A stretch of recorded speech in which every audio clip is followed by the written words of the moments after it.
am not offline. Why are you telling me I'm offline? I so am online. 16 seconds as well. No, it keeps telling me I'm offline. Live now. And that's me, isn't it? Yeah, that's definitely me. Hey, welcome. Well, I don't normally get on this quick after they've released a new set. Streets of New Capenna. Capenna has just hit Facebook, and I'm not really doing anything this evening, so a little later than I normally start. So, but I thought, you know, get a time for a couple of hours, maybe, to let's get the chat up on the screen, see if anybody turns up. I might just go over to the Discord, say streaming now.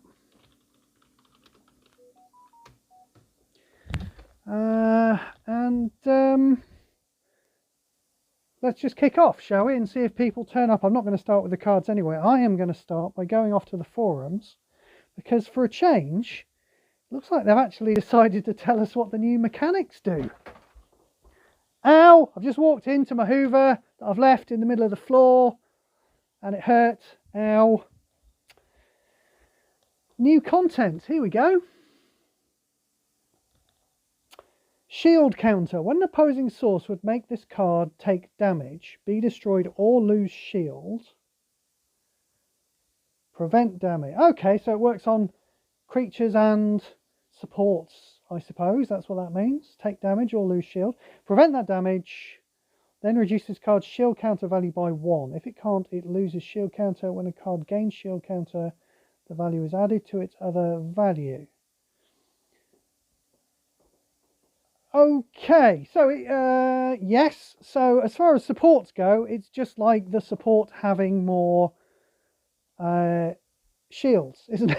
It's just like it seems like they should just add the number of shields to the shield of the support, and it's going to get confusing, isn't it? Because you're going to look at a support on the battlefield and you think, well, that's going to blow up soon, but it's not, because you're going to have to add another number to it. So I don't think I actually like that for supports, but for creatures, it seems fine, doesn't it? You know, prevent damage is probably a bit too good.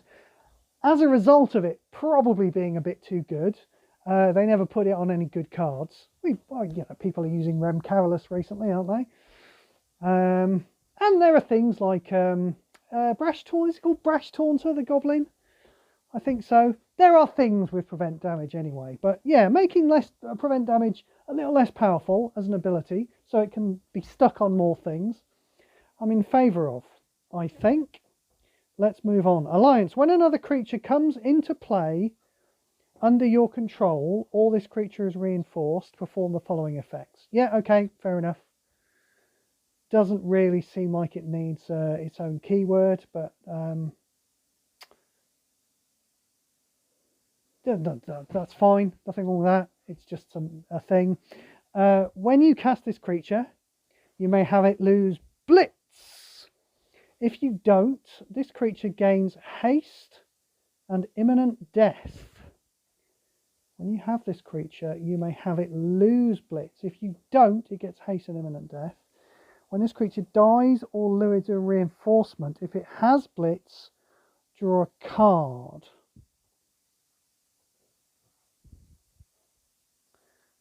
Right, so it has Blitz, and you play it, and you think, I'll make it lose Blitz, and then that means it's going to go in and smack somebody straight away, it gets haste and dies straight away, which is probably crap. Unless it does something else. But if you didn't do that, and it had Blitz, then you draw a card and it gains some mana. Okay. Octagon being Octagon, you know, they're making things more complicated than they need to be. It seems like the haste thing is going to be a bit rubbish, and that the card drawing thing is going to be okay. All depends on how it's implemented, doesn't it? I'm not going to do I usually do the thing now where I go, let's read the next paragraph and see if it contains any information.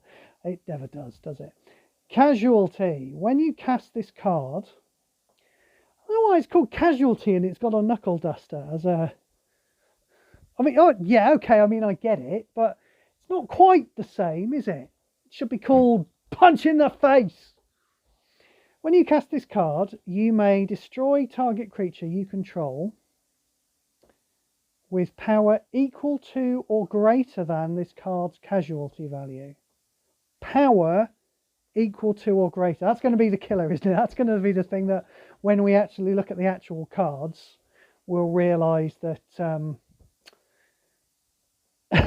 that's the killer that kills this ability. If you do, create a copy of this card in your hand. When you cast this card, you may destroy target creature you control with power equal to or greater than this card's casualty. If you do copy it, it gains full mana and loses casualty. So you sacrifice a creature in play to have the current card work twice. Again, yeah, from a mechanical point of view, seems okay, doesn't it? It's going to be there. I mean, you could have said that about ninjutsu. I mean, the clues were there with ninjutsu, weren't they? When the fact that it had that very big number on it, just the simple fact that it had a number on it, actually, you could tell ninjutsu wasn't going to be good when you read it. But we don't know with casualty. Seems okay. Connive. Oh, we've had a card called Connive before, haven't we? We haven't had a mechanic called Connive before. When this card connives, discard the last card from your hand and draw a card. Then, if the last card in your graveyard is not a support card, this creature gets +1/+1. Okay, so, I mean, getting +1/+1... Why is my... Sorry, I'm just keep paying attention to the fact that my phone keeps dimming itself and making itself brighter all the time. It's really getting on my tits. So I'm just going to pump the brightness up a little bit and hope it stops bloody doing that. Sorry, that was distracting me. Yes. I don't know. You know, discarding a card and drawing a card, okay, might be okay. Getting +1/+1 permanently, okay. It seems a little fiddly for a low effect, but, you know, maybe it'll be okay. Well, I don't fancy getting offended by any of these mechanics just yet. I'll get offended at them at how we see they actually get implemented on the cards. Hideaway. What do we got here? Oh my word, this is a very old mechanic in paper. This is back in Lorwyn, I think they introduced Hideaway. When this card enters play, pick one of the first 4 cards from your library, exile that card, then that card gains hidden. Yeah, okay, that's what it used to do, yeah. This card is returned to your hand with 4 mana once a card with Hideaway's condition are matched. Yeah, now were any of the paper cards with Hideaway any good? Can't remember if any of the paper cards with Hideaway were any good. I'm sure I remember seeing like a final, like a grand final one year, somebody playing Hideaway cards with one of the Hideaway lands. I cannot remember which land it was now. Was it a land that when you haven't got many cards in your hand, or you've got a lot of creatures in play? Who knows? Again, this mechanic's going to live or die really on the implementation. And okay, let's move on. Planeswalkers. Oh yeah, go on. If you're going to show us the Planeswalkers, should we have a look? Elspeth Resplendent. Mono white. Do we care? No, we don't really care about mono white. Decent spread of mana. Yeah, we like the spread of mana actually. Passive ability. When a card you control gets buffed or gains an enigre, a random support you control gains 1 shield. Buffed or gains an evergreen. Does she buff? She does buff for 7 loyalty. That's not particularly cheap. It's a 1 time per turn. Yeah, every so often it might make a Hixus a bit bigger. It doesn't seem particularly useful. Let's zoom in and have a look and see what she does. Target creature for 7 loyalty. Target creature you control gets +2/+2. Then that creature gains an evergreen at random between flying, vigilance, lifelink, first strike, and shield counter 1. I'm not sure I really... It's very unreliable, isn't it? Generally give a creature... I mean, you know, off the top of my head, flying, vigilance and first strike probably aren't going to affect the game very much. Lifelink is always good. Is it always good though? It's not necessarily always good. If you don't know you're going to get it, you can't rely on getting it, certainly. Shield counter 1. Yeah, it just seems like to get a random ability you can't rely on for your creature for 7 whole loyalty and a tiny little buff seems kind of rubbish, doesn't it? 13. These are getting more expensive, aren't they? These bloody loyalty costs. Not as bad as the last set yet. Pick one of the first 4 creatures or support cards from your library. Fetch that card against full mana. Yeah, okay, nothing wrong there. Create a protection provenance token. It gains 1 shield. Pick one of the first 4 creature or support cards. Fetch it, full mana. That's all pretty good. 13 loyalty, okay, you know. It's not like it's a particularly cheap way of activating that ability, but it seems like a decent enough ability. Let's see what protection provenance does. When this support's gem is matched, another random card you control gains shield counter. If this support has the heroism emblem, instead that card gains shield counter. Right, what they've done is they've forgotten to put the numbers on when it says a shield counter there. I can guess that it's going to get shield counter 1 and heroism's going to give it shield counter 3 or something like that. Graceful Saviors, 16 loyalty. Create 4 angel tokens. We'll assume those are 4/4s, 16 power on the table, that's not bad. Non-token creatures you control get +1/+1. Okay. Create a protection provenance token if you control 2 or more buffed creatures or cards with gained evergreens. That card gains the heroism token. Well, that's certainly another planeswalker that I'm going to save 295 cash on not buying. She's not bottom tier, but I don't think she's troubling even the mid tier, is she? I don't think so. Oh, there's an Ob coming. Oh God, I've got to look at a Vivian first. I want to look at the Ob. Let's try the Vivian first. Let's see what we've got. Decent spread of mana again. Yeah. 6 loyalty. Create a Rhino token if it gains the warrior subtype. Or you could just create a Rhino warrior token, couldn't you? Your first creature gets +2/+0 until end of turn. Your first creature fights target opposing creature.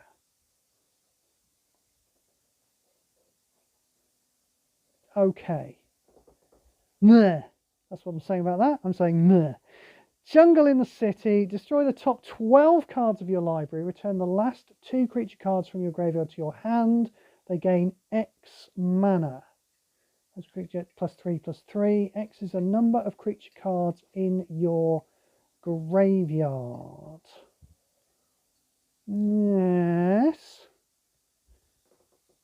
You're going to have to do some work to put some creatures into your graveyard then. If you just play that ability the first time you've got 15 loyalty, it's probably not going to put a whole lot of mana into them. So, yeah, definitely meh. Still meh. Meh on the first one, meh on the second one. Powered selection. Pick one of the first 4 creature cards from your library. Fetch that card. Create a powered selection token. That card gains the competition emblem. Then you may destroy target creature you control. If you do, the last creature card in your hand gains 12 mana. Let's just have a look at some of this stuff before we decide about the powered, see what the powered selection token decides before we decide about that. I'm sorry, I'm having trouble speaking today. Predator's Trail. When a creature you control dies, this is the passive ability. The first creature card in your hand without mana gains X mana. X is the base power of the destroyed creature. Can trigger only once a turn. I mean, it's okay. I guess it's okay. Powered selection. When a creature you control dies or loses a reinforcement during your turn, perform one of these effects at random. Oh, they love random effects, don't they? They love random effects. It gives them a chance to do that octagon thing of just randomly designing stuff for no reason. More words everywhere. Words over here, words over there. You can't actually play with these damn cards because they do random things. One of these random effects. All creatures in your hand get +2/+2. All creatures in your hand gain reach. All creatures in your hand gain death touch. I mean, how can you how can you build a deck that depends on any of those to any degree? They're all just such random things. When this supports gem is matched, your first creature fights the first opposing creature. So there's a lot of fighting going on.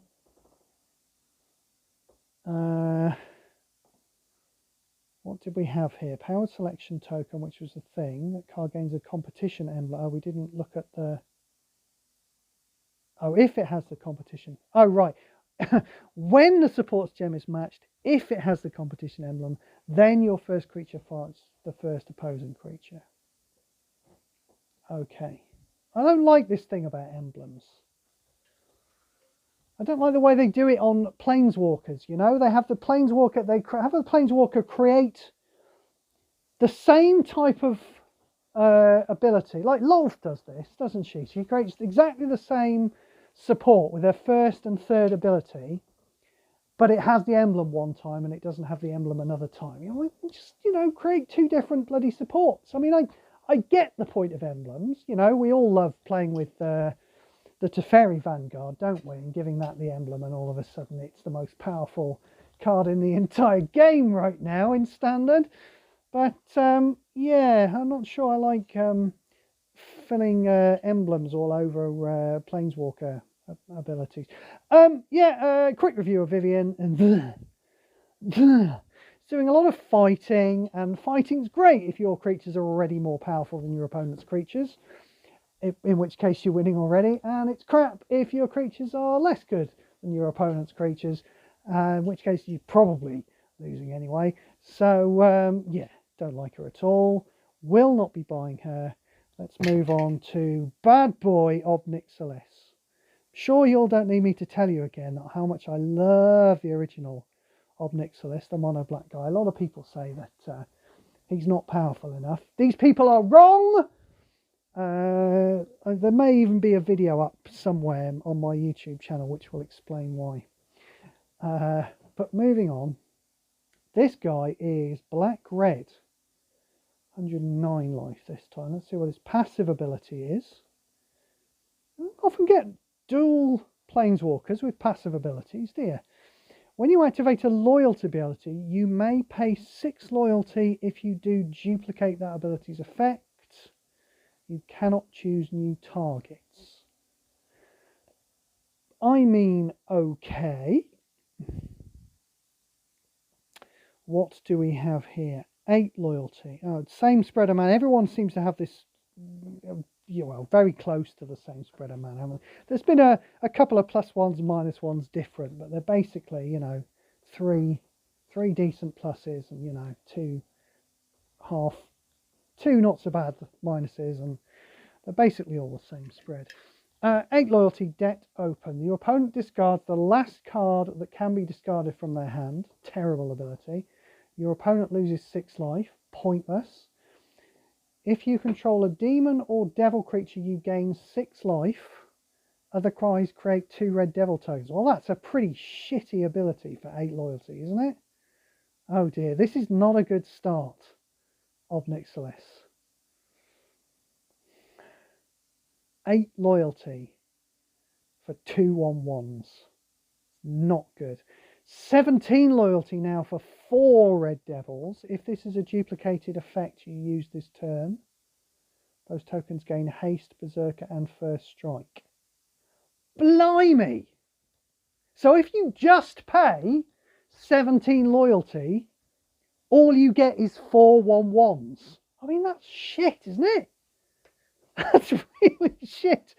If you pay 23 loyalty, because you're paying 6 to duplicate it, aren't you? 6 to duplicate. If you pay 23 loyalty, then you get 8 red devils with haste, berserker, and first strike. You know, which is better. You know, first striking an 8/8 first striking hasty berserker might kill something. It might not. It might smack into a Gaia's Revenge, for example, and die horribly and have achieved nothing. So you know, it's not great. It's not great even when you pay the 23 loyalty, but when you pay the 17 loyalty, it's absolute pants. 19 loyalty here. Target player draws up to 6 cards. Then, if that player is an opponent, that player loses X life. X is 15 minus the amount of cards drawn this way. Oh dear. That's bad. So for me, if I want to draw cards, I pay 19 loyalty, I get 6 cards, and that's it. No more mana, no nothing, just 6 cards. That's bad. If my opponent draws the 6 cards, which I don't really want him to do, it's going to do him 20 damage. 15 minus the amount of cards drawn this way. Right, so I've got to hope really that he's got a handful of cards anyway. And then that way I can do him 15 damage for 19 loyalty. I've got to say that is absolute shit. That is a shit Planeswalker. It's definitely worse than these other two that I didn't like anyway. Odd Nixilis is bad, man. Very, very bad. Dakon, Shadow Slayer. Now, Dakon is a character from Legends, I believe. Dakon Blackblade. The original Fallen of the Blackblade. Yes. He was first in Legends. Hello.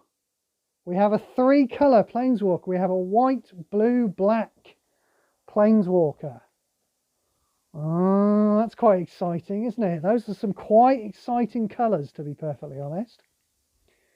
What have we got for mana? Mana's okay. Mana's the same as Nicol Bolas 3. Those negatives are a bit too large for my liking, to be perfectly honest. I don't really like that. I don't like to have 2 really bad negatives and 3 decent positives on my mana, because I worry about that odd game that happens where the board opens up, it's full of red and green matches and you can't do shit, especially with his first ability costing 9 loyalty. You know, it seems like you could have some bad starts with this guy. He has no passive. So, yeah, better just fingers crossed. I mean, most of the time, the board's going to be fine. You'll be okay. Don't worry about it. You know, but, you know, if you're in, like, say, you know, a coalition event, you don't, there's a chance, isn't there? The board is going to open up. It's going to be shit. This guy's going to be kind of dead in the water. See what he actually does. 9 loyalty, Surveil 4. Gain life equal to the number of white gems on the board. Your opponent loses life equal to the number of black gems on the board. Gain loyalty equal to the number of blue gems on the board. Okay. Interesting.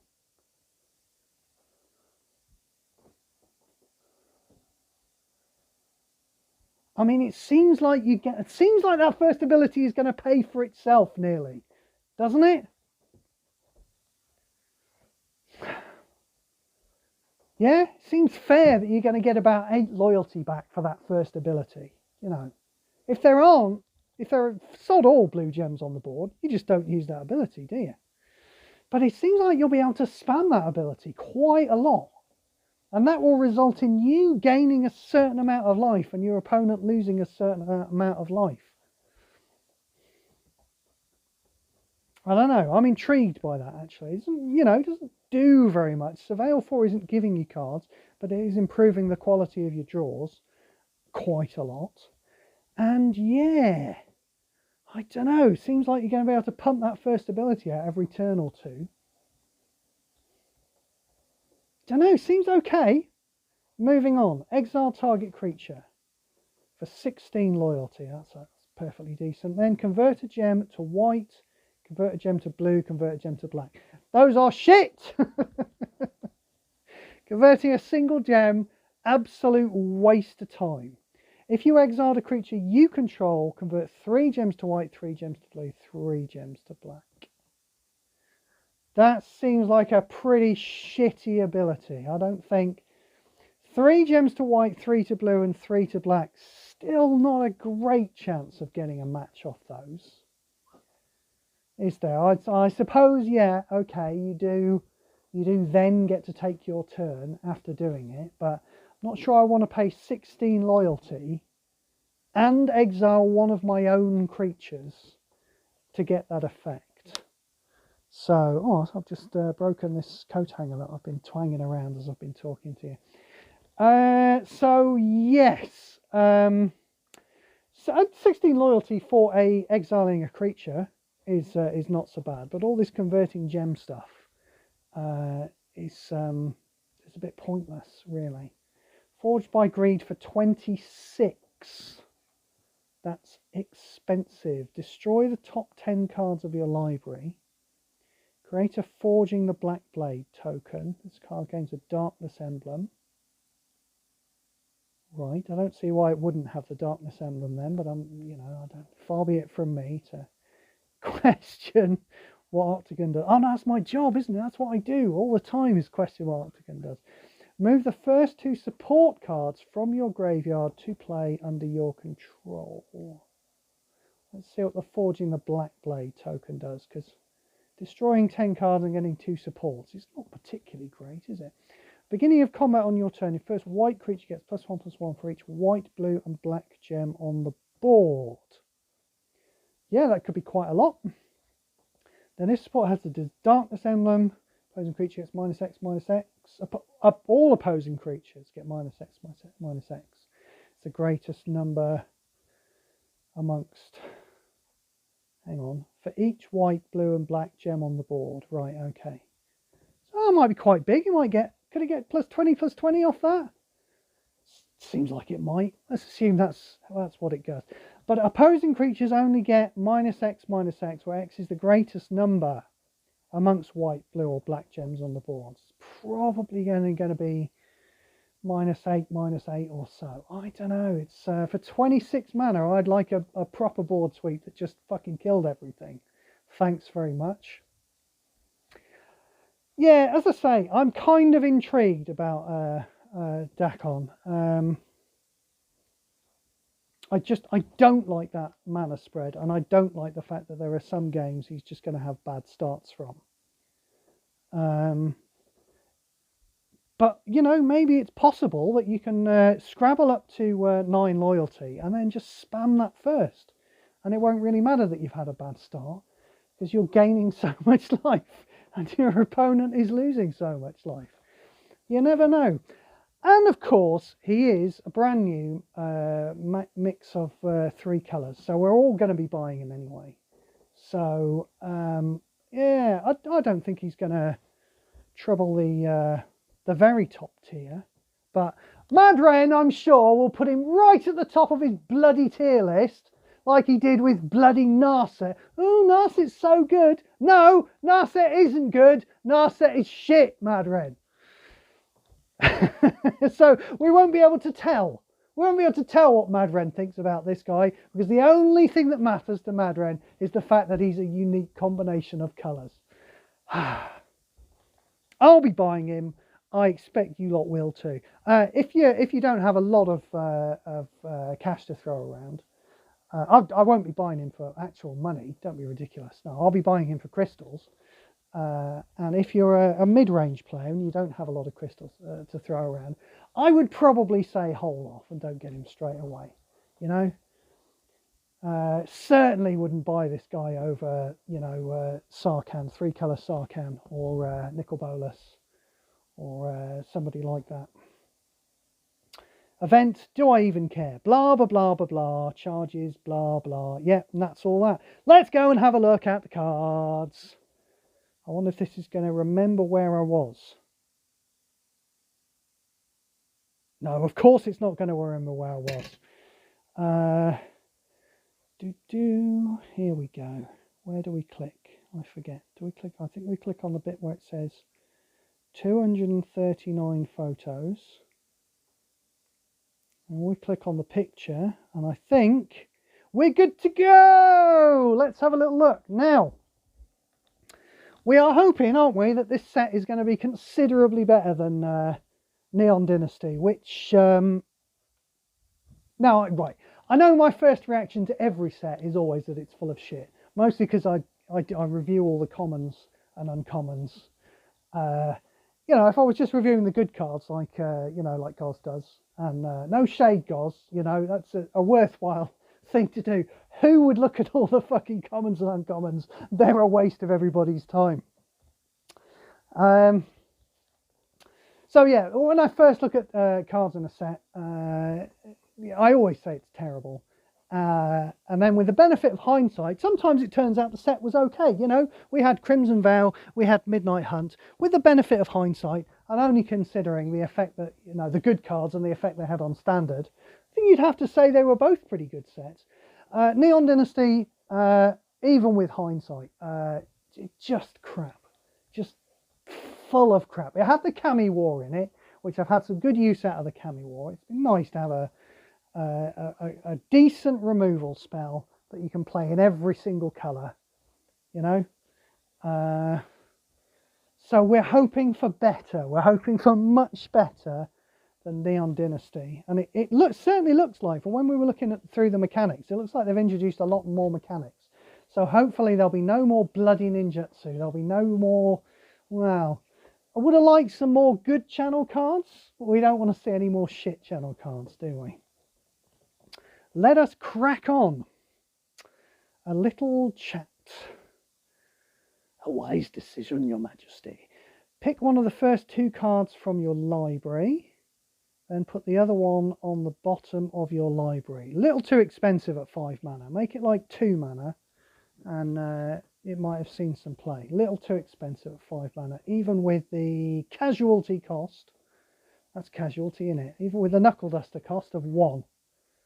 Little too expensive. Academy Elite. Blitz 4. Look at me remembering what everything did. I haven't even had an energy drink today. I wonder why I'm so my brain's firing on so many of its cylinders. When this creature enters the battlefield, reinforce it X times. X is the number of spell cards in all graveyards. Perhaps the wizard class players might like this. Yeah. It can gain haste, can't it? If you get rid of the blitz thing, it can gain haste. Oh, and I suppose it's getting haste and imminent death, isn't it? I mean, I suspected when we saw the blitz mechanic that it wasn't just going to put a single creature into play and haste it and then have it die. This is potentially giving it a bunch of reinforcements and haste. And then it sticks around, even though it's getting smaller with the imminent death. So, yeah, maybe the wizard class players will like this. I don't know. It seems like they already have better cards to play, you know. When this creature dies or loses a reinforcement, discard a card, then draw a card. It gains 6 mana. I mean, that seems okay, doesn't it? Your problem is, you know, filling the graveyard up full of spells.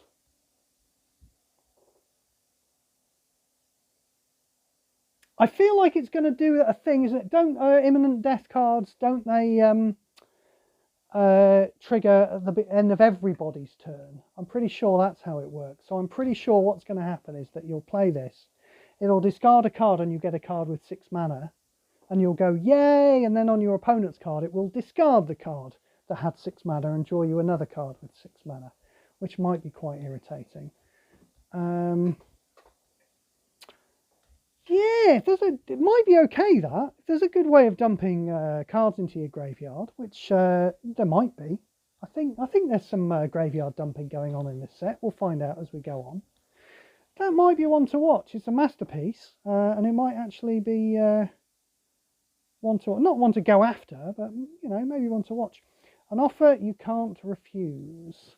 Your opponent discards the first card with mana from their hand for 5 mana. That's pretty good, isn't it? Create 2 gold tokens under your opponent's control. Obviously, they've given it to blue. Because blue just gets everything, doesn't it? Any good cards that they make ever always have to be blue. This is clearly a black card. Yeah, a good discard card. Clearly a black card, but they've given it to blue. Whatevs. Yes, I can see myself even maybe playing with this. Who knows? Maybe not, but maybe. Because, you know, discarding somebody's card that's got mana in it, the first card that's got mana in it, might be okay. Probably not powerful enough, to be perfectly honest. But certainly better than all of the drain cards that we generally get. Angel of Suffering. What have we got? 9 mana, 5/3 Berserker. Seems too small. Mill 16, gains lifelink. Doesn't matter. It's too small. When you take damage or lose life, gain X life, then destroy the top X cards of your library. X is life or damage taken. Yeah, a 5/3. Sorry, whatever you write on the card, a 5/3 Berserker is always going to be too fucking small. End of story. Angelic Observer. Looks small. At the beginning of your turn, if this creature's in your hand, reduce this card's cost by X until end of turn. X is 3 times the number of citizens creatures you control, including their reinforcements. This is a card that's asking you to jump through hoops in order to have a 3/3 flyer in play. No thank you. I'm sure there are much better ways to put much better creatures into play. If it pumped itself up as well, I mean, I still wouldn't know. I don't know about citizen creatures yet, do I? But nope. Nope, nope, nope. Arc Splitter. Spitter, I'm sorry. Activate 2. Increases card's level by 1. That doesn't seem good enough, does it? Activate 2.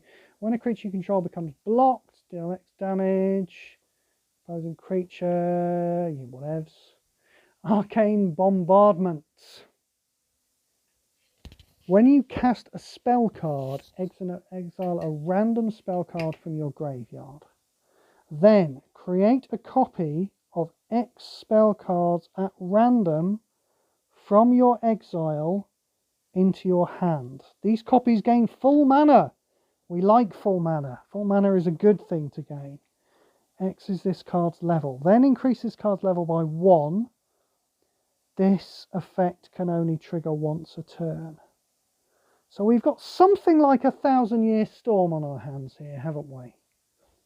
Obviously they've given it the octagon ability of only triggering a certain number of times a turn, because they're scared of it being part of a combo deck. And well, they should be scared of it being part of a combo deck. The question is, have they neutered it too much? When you cast a spell, exile a random card from your graveyard, create a copy of X spell cards at random from your exile into your hand.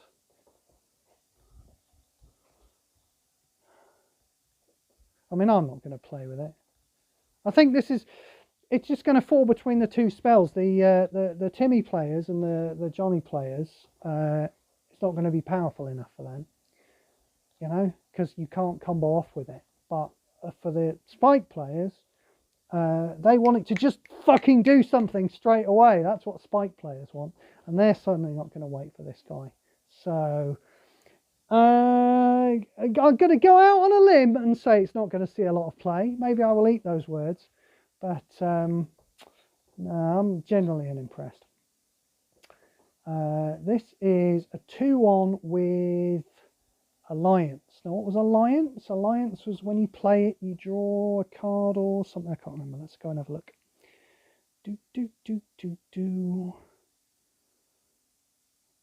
Because I cannot bring to mind. I didn't mind Alliance. I remember that's what I remember about it.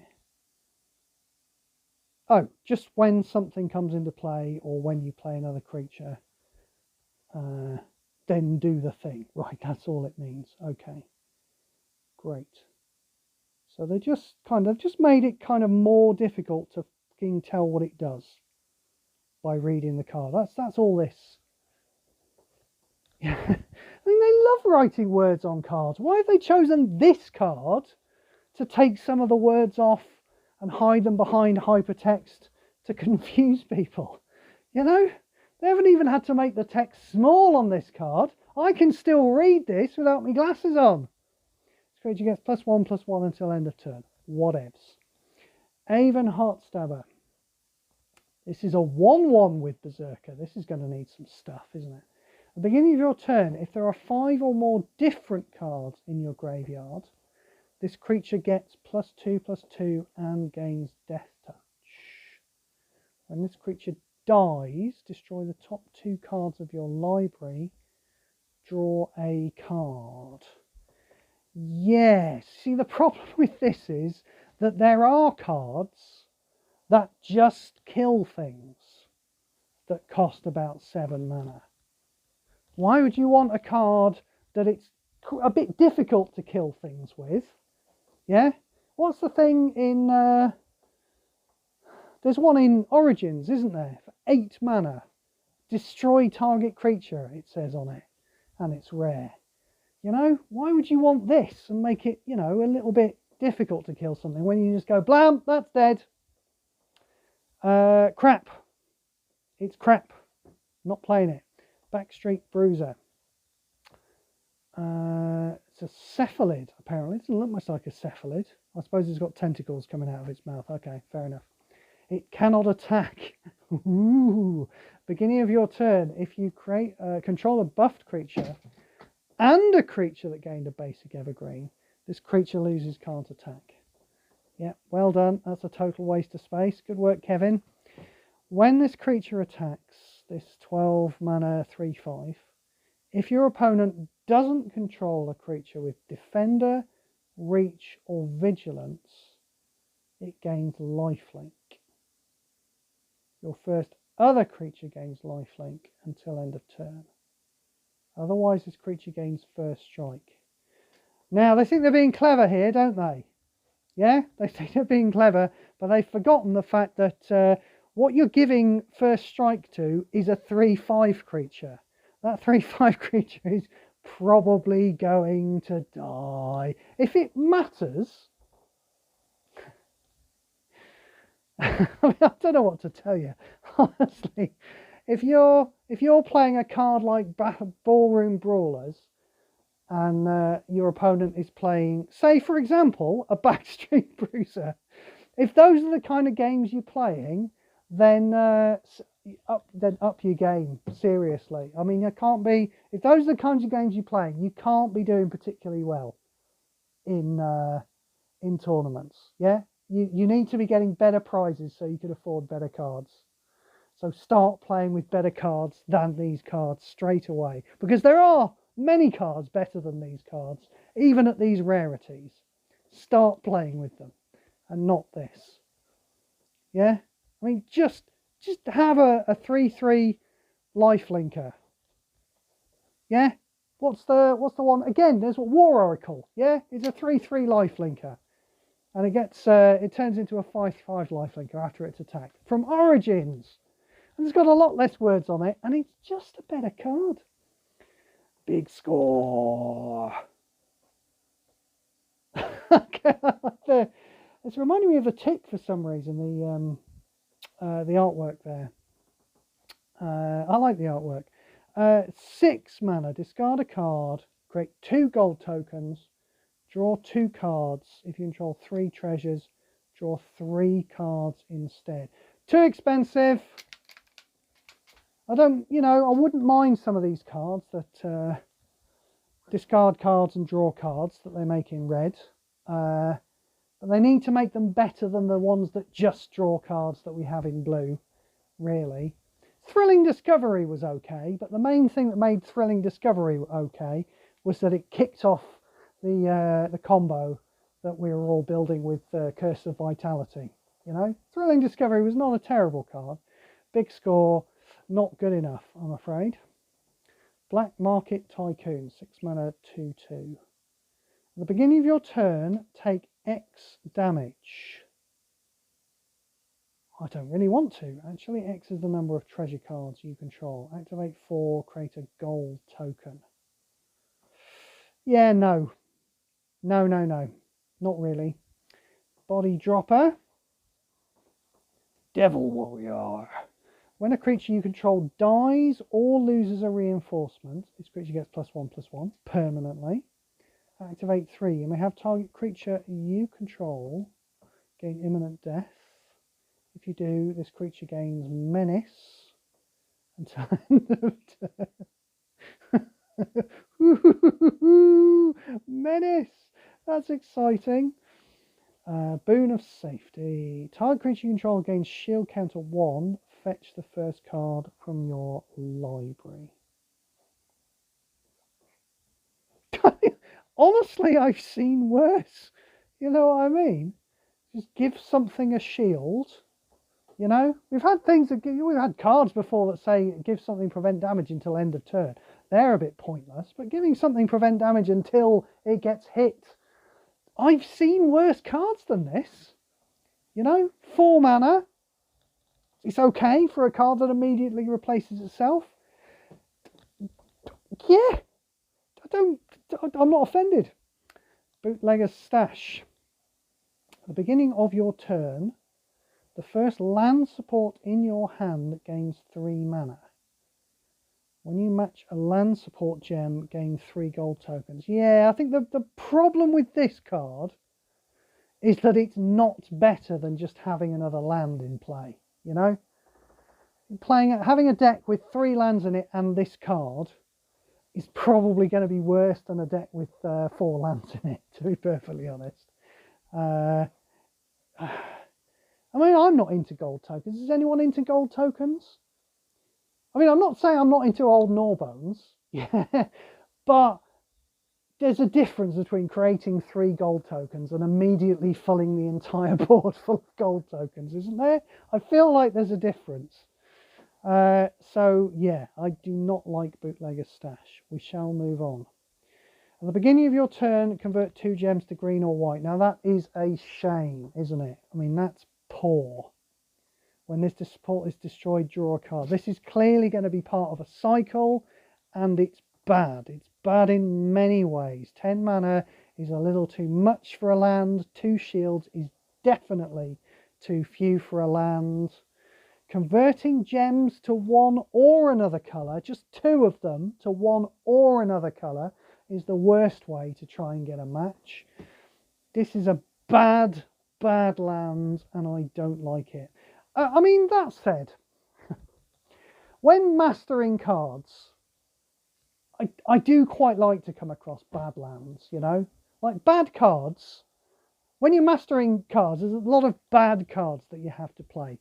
And sometimes it's quite refreshing to be able to play a bad land, yeah? Or a bad removal spell. Bad removal spells are pretty good as well, because at least they're better than playing a bloody body dropper. You know, so yes, I kind of do think maybe Octagon should carry on making bad lands.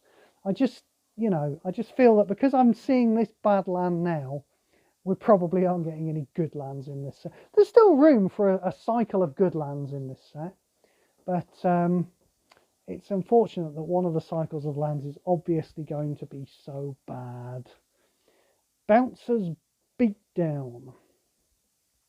An opposing Vanguard support loses X shield. If you can't deal X damage to target opposing creature, X equal to the greatest power among creatures you control. Then, if the last card in your opponent's graveyard is a Vanguard or creature card, exile it. If it's a black card, gain 6 mana. Well, I'm not going to be using it. You know, it's that old thing, isn't it? I say it every time I'm reviewing cards. The wrong amount of damage to deal to anything is any finite amount of damage. That's not true. The wrong amount of damage to deal to creatures is any finite amount of damage. This isn't dealing damage to players anyway. So, yes, this can definitely fail to kill things, and as a result, it is pants and you want to play something better. Brass Knuckles. At the beginning of combat on your turn, if you control another equipment support, your first creature gains double strike. I mean, that's weird, isn't it? Double strike is like quite a good ability, but they've completely neutered it by putting it on an equipment that doesn't actually do anything if you have another equipment in play. Go and get a grappling hook. Is grappling hook still legal in standard? Go and play with that instead. It actually gives things double strike instead of like nearly giving them double strike. A bit, almost, but not quite. Go and play with that instead. Brazen Upstart. Don't like the artwork. No, definitely don't like the artwork. Is a defender. When this creature dies, yeah, which I'm sure it will, it being a 4/2 defender, pick one of the first 4 creature cards from your library, fetch that card, it gains 6 mana. Just not good enough, is it? You know, to just put this tiny little speed bump down, and all you gain out of it is not as much mana as you put into it, and a bit of a fetch. Bit of a fetch is nice, you know, but there are much better cards that do it. We shall move on. Oh, there's a lot of 3-colour cards going on in this set, aren't there? Broker's Ascendancy. At the end of your turn, each creature you control gets +1/+1. Permanent. Okay. Vanguard supports you control get 1 shield. Interesting. Gain 1 loyalty. I mean, this is okay.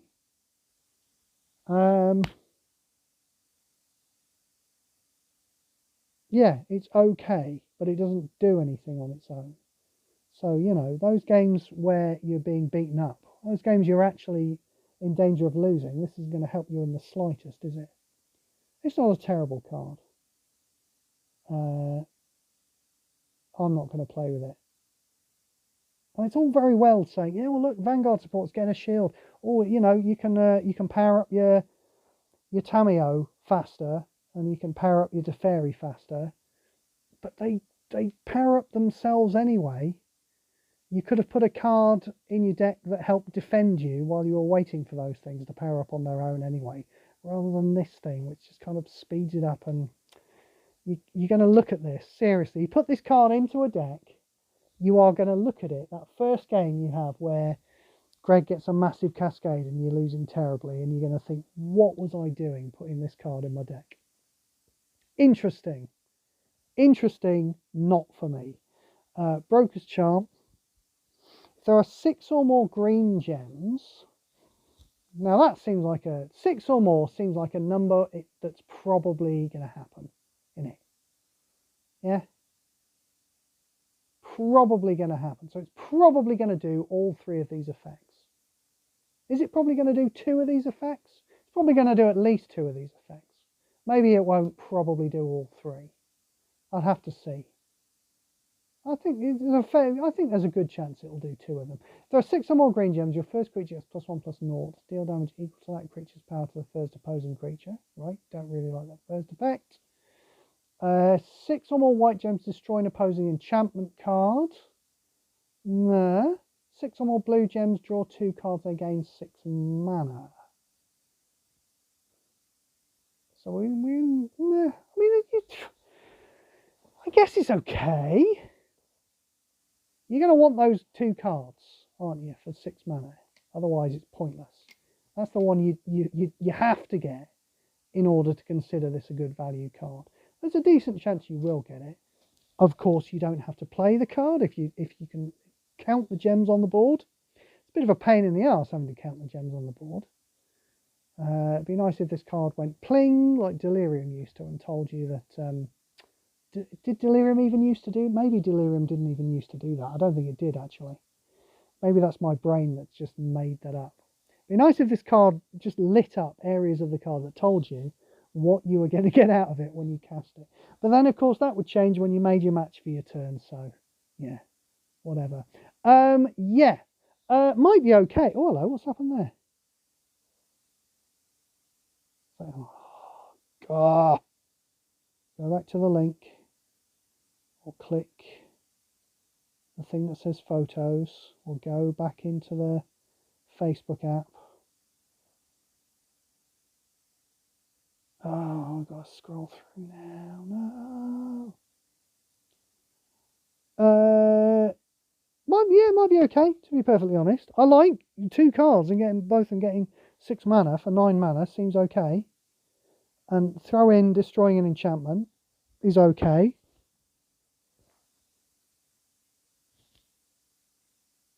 I mean, I feel like if I can reliably, if I'm always going to get those 2 cards, I might even see myself playing with that a fair old bit. You never know. Could be alright, that. Broker's Veteran. When a creature dies, target creature control. That's barely shit enough, is it, to be a common card? I mean, it is shit, but it's high shit tier, as we are fond of saying round here on this here stream. Buy your silence. 14 mana common spell. This isn't going to be good, is it? You can just tell by that. If your opponent controls more supports than creatures, what?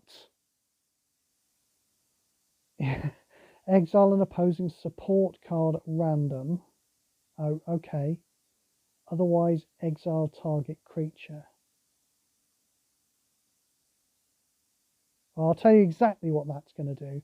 That's going to hit one of those shitty little tokens that Pajami spams onto the board. You know, Ajani Invigorate Leader. Oh, hi, Goz. How you doing, man? Welcome in. Yeah, that's going to hit one of Ajani's little tokens. And you're going to go, no, and he's going to carry on spitting out token creatures. And he's going to beat your face in, because Ajani's quite good at beating your face in. So, yes, we don't like it for 14 mana. If he's got creatures, you probably want it to hit a creature, you know? That's why Binding of the Old Gods is good, yeah? If he's got creatures, he hits a creature, because those are the things that are actually killing you. But if he hasn't, then it hits a support. That's the way around you want it. Don't think I like that. Don't think I'm going to play it. Cabaretti Ascendancy. Oh, they're having a party. That's nice. At the beginning of your turn, pick one of the first 2 cards of your library. If that card is a creature or vanguard, fetch that card. It gains 9 mana. I mean, that seems okay. Pick one of the first 2 cards of your library. It costs 10 mana. It's got 3 shields. There's not much wrong with this, is there? I mean, it's not giving you a card every single turn and putting 9 mana into it. That would be very exciting if it was giving you... But it's not far off, is it? It's letting you pick from 2 cards. I don't play the kind of decks that are going to... I tend to play control decks, and they tend to be full of spells and supports. So I'm not sure I'm going to play the kind of deck that's going to be able to take full advantage of this. But, yeah, I mean, that seems okay. Seems pretty decent as a card, that. We like it, actually. Yeah, and they, you know, it costs 10. It's got 3 shields. There's a lot to like about that card. Right, Charms. We like the last one. Let's see what this one's like. If there are 6 or more red gems, deal X damage to the first opposing creature. X is the number of creature cards you control, including the reinforcement. Mostly crap. If there are 6 or more green gems, your creature get +1/+1 and gain trample. Mostly crap. If there are 6 or more white gems, if you control 2 or less non-token creatures, create 2 Celestia Citizen tokens. Now, they might not be 1/1s. I'm assuming in my head they're 1/1s and they're shit. They might even be 3/3s. You never know. Citizen tokens in Icatian Town in Fallen Empires back in the day. They were 3/3s, weren't they? They were citizen tokens. Who knows? Maybe they will be large. Otherwise, reinforce your first creature with Alliance 2 times. Oh, dear me. Yeah, that last charm looked a lot better than this one, didn't it? I mean, I'm guessing that there are. That I'm not personally going to be wanting to play a huge number of creatures with alliance. We've only seen one so far, and it was common. So obviously, it was a waste of everybody's time. But yeah, I've got to say this charm does not look good. I like the last charm. Who is this, and what did you do with Steve? Don't worry, something will be like. Look, here's a common card, guys. I'm bound to hate this one. Let's have a look. 2/3. It's got Blitz 15. Now, why has it got Blitz 15? I don't remember why it's got Blitz 15. Is it because you get 15 mana when it dies? Is that what it is? I think that's what it is, isn't it? Let's go and have a look. If you take Blitz off it when it comes into play, remember this, then it gets haste and imminent death. So you get a single swing with this creature, which isn't getting any reinforcements. Draw a card.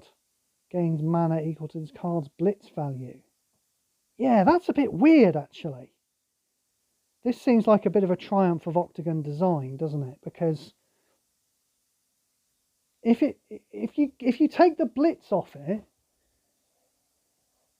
then you're paying 12 mana for a single hit with a 2/3.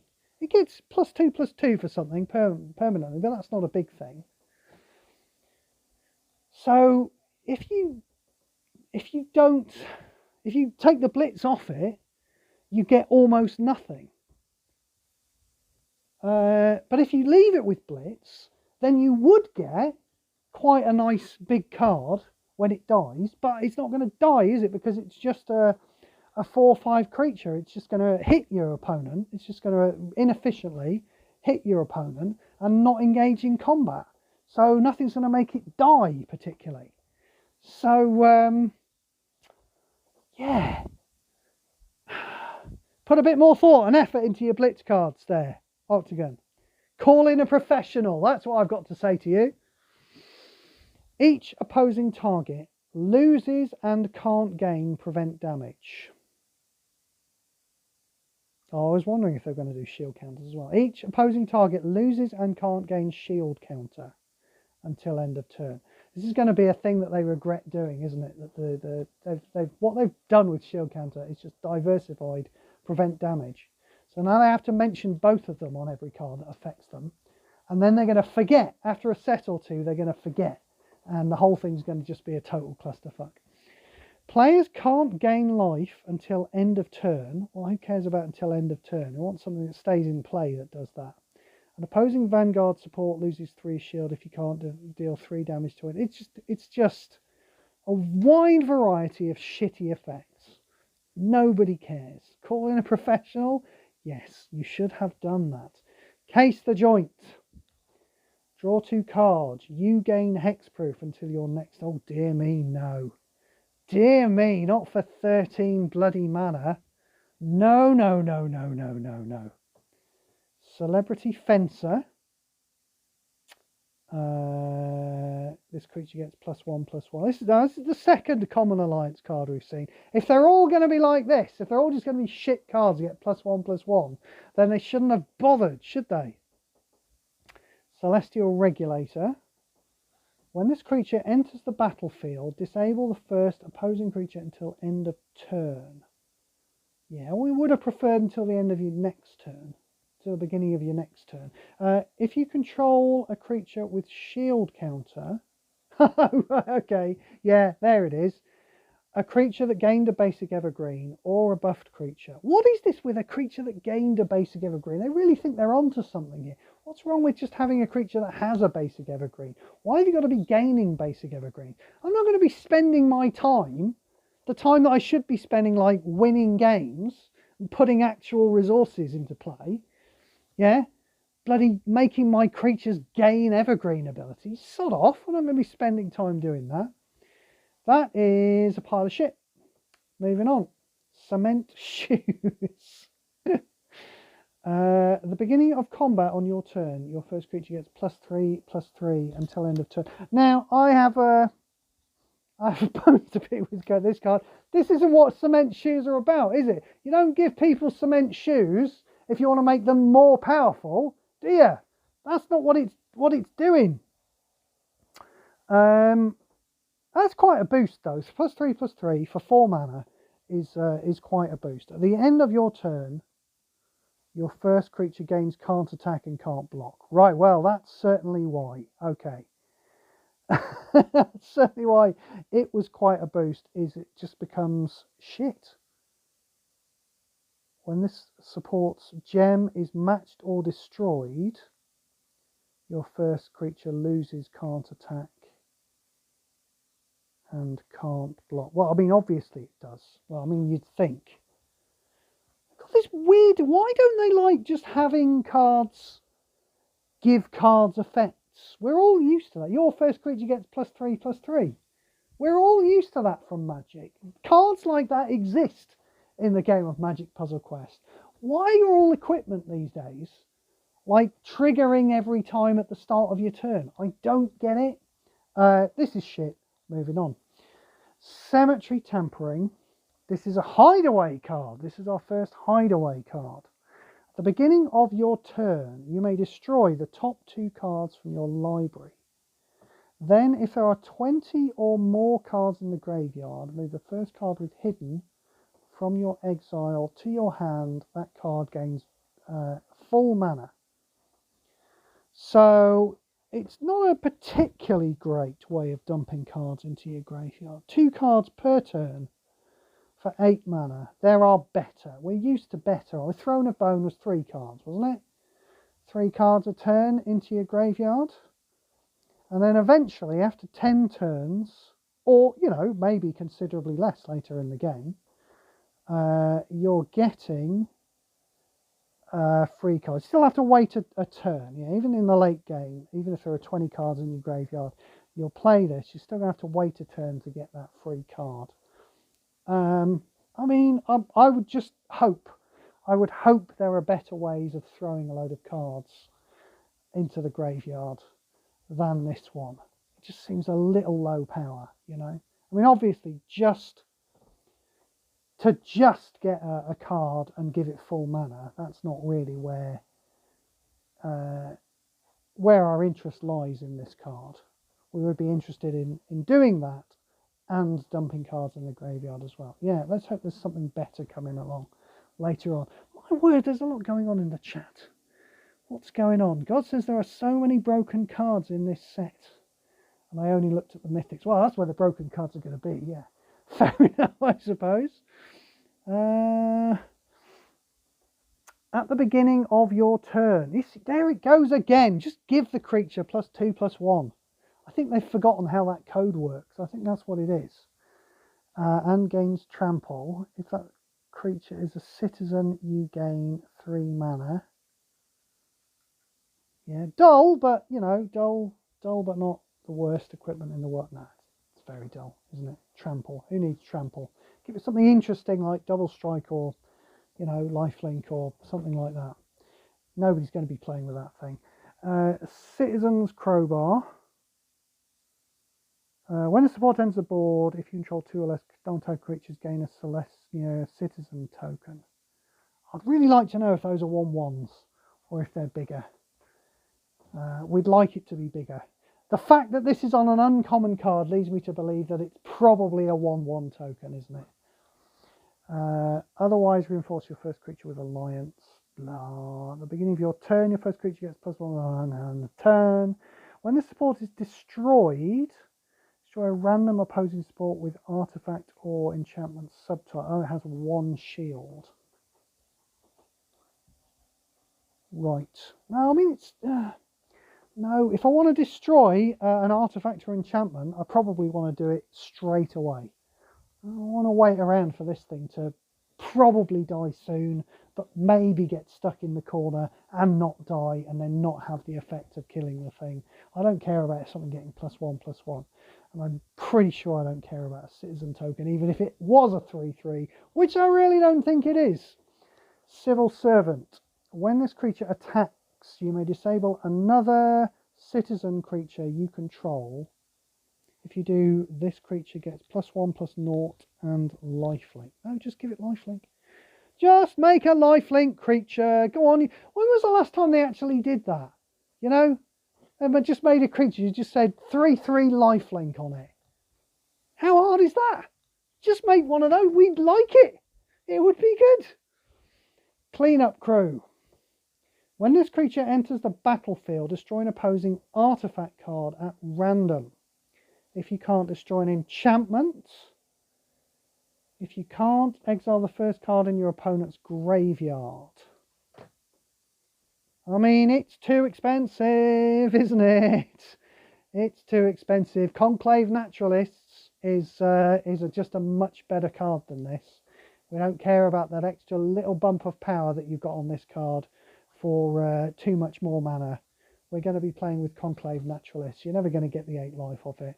It's going to destroy, exile a card in your opponent's graveyard, which will have been a waste of time. So, no. Cormella Glamour Thief. What have we got going on here? We've got a 2/4 haste. At the beginning of combat on your turn, you may disable this creature. Well, don't really want to do that. If you do, the first spell card in your hand gains X mana. X is the number of blue, black, or red gems on the board, whichever is greater.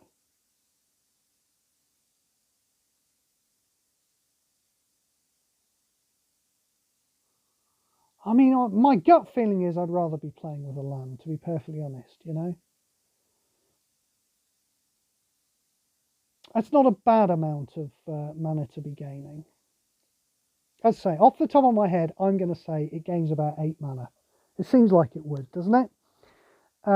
It seems like a decent amount of mana to be gaining because it's looking at 3 different colours of gems. It's unlikely for the board to go bad and you not gain a decent mana off it.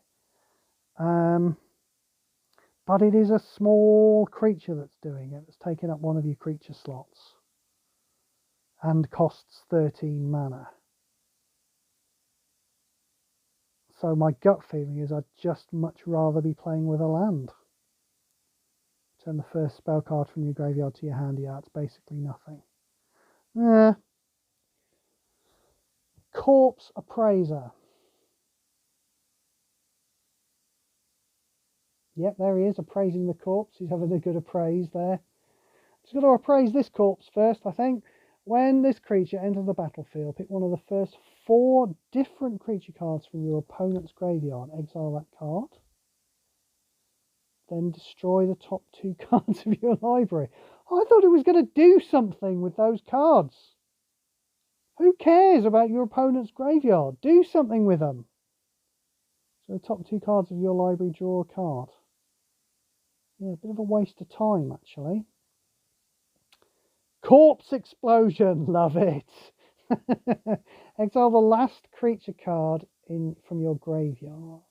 Then each Vanguard support loses X shield. The last creature card from your graveyard. Okay, we do have to have a creature in our graveyard. Each Vanguard support loses X shield, including mine. X damage to each creature. Deal 2 damage to each creature for each of their reinforcements. X is the power of the last creature in your exile. Yeah,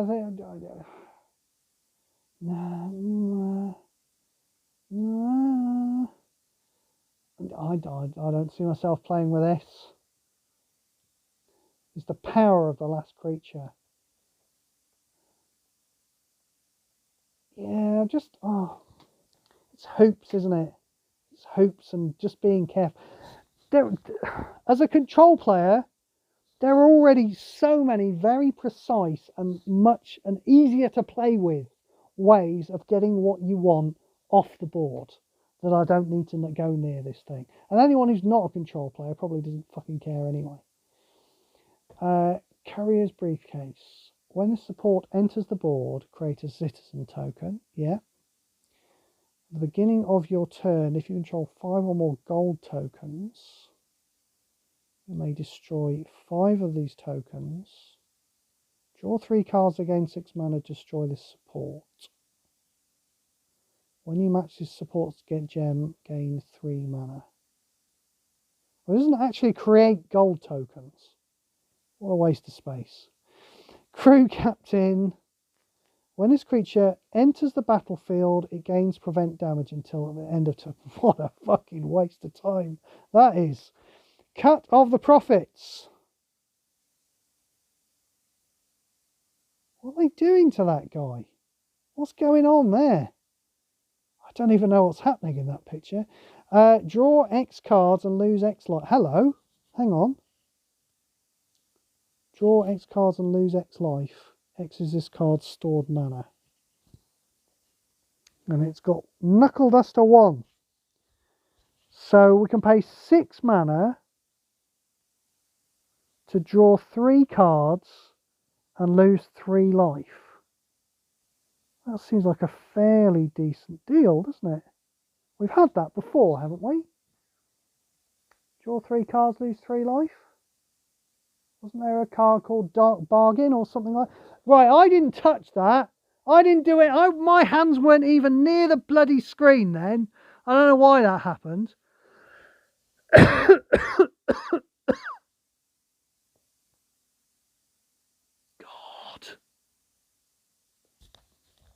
Anyway, yes, whether or not we've had it before, that's a pretty decent bargain. We can destroy a creature to draw another 3 cards, which seems like something we're probably only going to want to do in an emergency, but at least we can do it in an emergency. I mean, it's not super powerful, but it's okay. That is an okay card. Probably not going to make the cut in most decks, I think. Cut your losses. Destroy the top 10 cards of your opponent's library. No, not your opponent's library! That doesn't do anything, Octagon!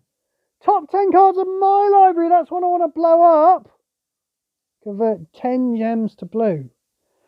Fucking hell! That's a lot, isn't it? That's better than most green fucking gem converter things we have these days. No, obviously they've put it in blue because blue gets everything. And you can sacrifice a creature. Now the 2 on the Knuckle Duster there, just remind ourselves, that means the creature you sacrifice has to have at least 2 power. That's all it means, doesn't it? That's my recollection of it. Let's just refresh our memory. With power equal to or greater than this card's casualty value, yeah. So you cannot, for example, casualty a Startled Awake off this card. But you can throw away just about any other creature you might have in play. And then all of a sudden you are converting 20 gems to blue, which is a lot. The question is blue going to care about this? Quite possibly. Quite possibly. I can see the combo players getting excited about this one, and they may even be able to do something good with it in standard. Don't think there's any place for it in Legacy. We've already got too many good combo decks that generate some amount of mana, convert at some amount of gems in Legacy. But yeah, have fun with that, Johnny Combo players, and tell me what you come up with. Cutthroat Contender. At the beginning of your turn, you may lose 3 life. If you do, this creature gets +1/+1 until end of turn. Why until end of turn? Just take that bit off. It'd still be shit. It'd still be a shit card. Dapper Shieldmate. When this creature enters the battlefield against shield counter 1. I mean, who cares if a 10 mana 2/2 gets shield counter? Oh, at the beginning of turn, it gets +2/+0 until end of turn. So why isn't it a 4/2? And who cares if it has shield counter 1? What a waste of time. Darling of the Masses. 2/4 for 14 seems small. At the beginning of combat on your turn, your other citizen creatures get +X/0. X is 1 plus the number of that creature's reinforcements. This creature attacks you may create a Celestia citizen token. Otherwise, reinforce your first creature with alliance. I don't get all this reinforcing your first creature with alliance business. We're at D. We still haven't seen anything with alliance. It's even remotely good yet. It's obviously not going to be a lot of creatures with alliance. Do citizen creatures have alliance? Is that it? Are they going to do something? You would think that a token like this wouldn't have an ability like alliance on it, because alliance has to do something, doesn't it? Alliance just describes when it triggers. So you'd think citizen tokens don't have alliance on them, but maybe they do. I don't care about Darling of the Masses. We do not care. Target creature gets -3, oh, it's just everything. This is just such an Octagon card, isn't it? -3/-3 until end of turn. Well, we don't care about that. You know, it's the worst kind of removal. -3/-3 until end of turn. It would be, you know, it'd start to be interesting if it was -3/-3 permanently, but no, we don't do that here at Octagon. We only give things -X/-X until end of turn, which is a waste of everybody's time. And then you're destroying the top 3 cards of your opponent's library, which of course does nothing. I wonder if they think it does. Do you remember Brigby used to think that destroying the top cards of your opponent's library did a thing? Yeah? He used to think that it was actually a thing that had some kind of effect on the game. I wonder if Octagon think that as well. Maybe they actually do. It's hard to tell with Octagon. They've got a very... Hello, Lars. Welcome in. They've got a very poor understanding of their own game. You've joined us at the right time, Lars. I mean, look at this fucking card. Seriously. I mean, there could be more on this card. This is a good example of a lot of things that Octagon do wrong, but there could be more things on it. But nice try, Octagon. I'd like to see an even worse card in a later set. That is indeed a deal gone bad. Right, let's have a masterpiece, shall we? We've just had a lot of shit cards. Let's have a masterpiece. Maybe this is good. When a creature you control dies or loses a reinforcement, this creature gets +1/+1 permanently. Not very interesting. Beginning of your turn, if this creature is buffed, it gets -1/-1. Deal 2 damage to any target.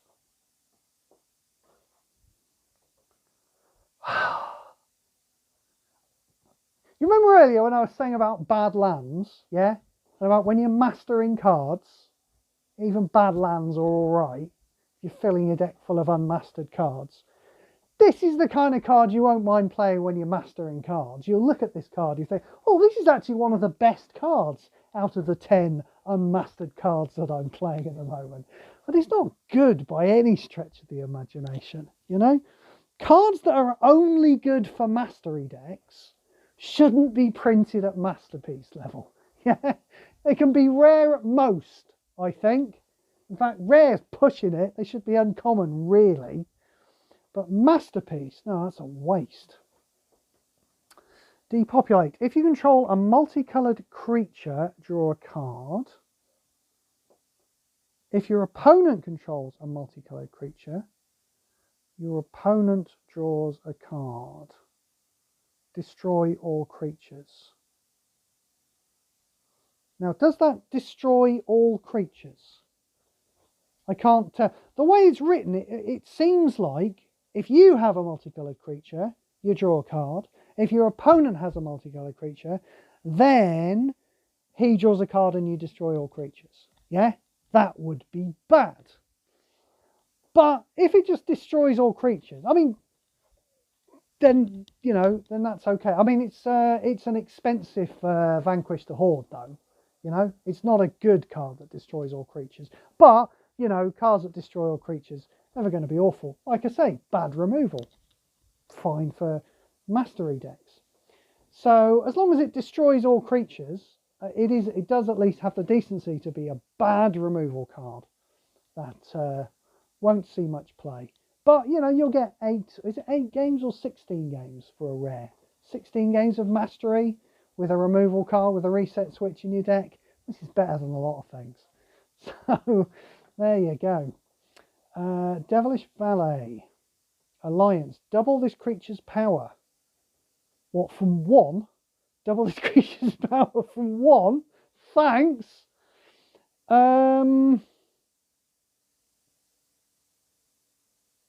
No, I'm not interested.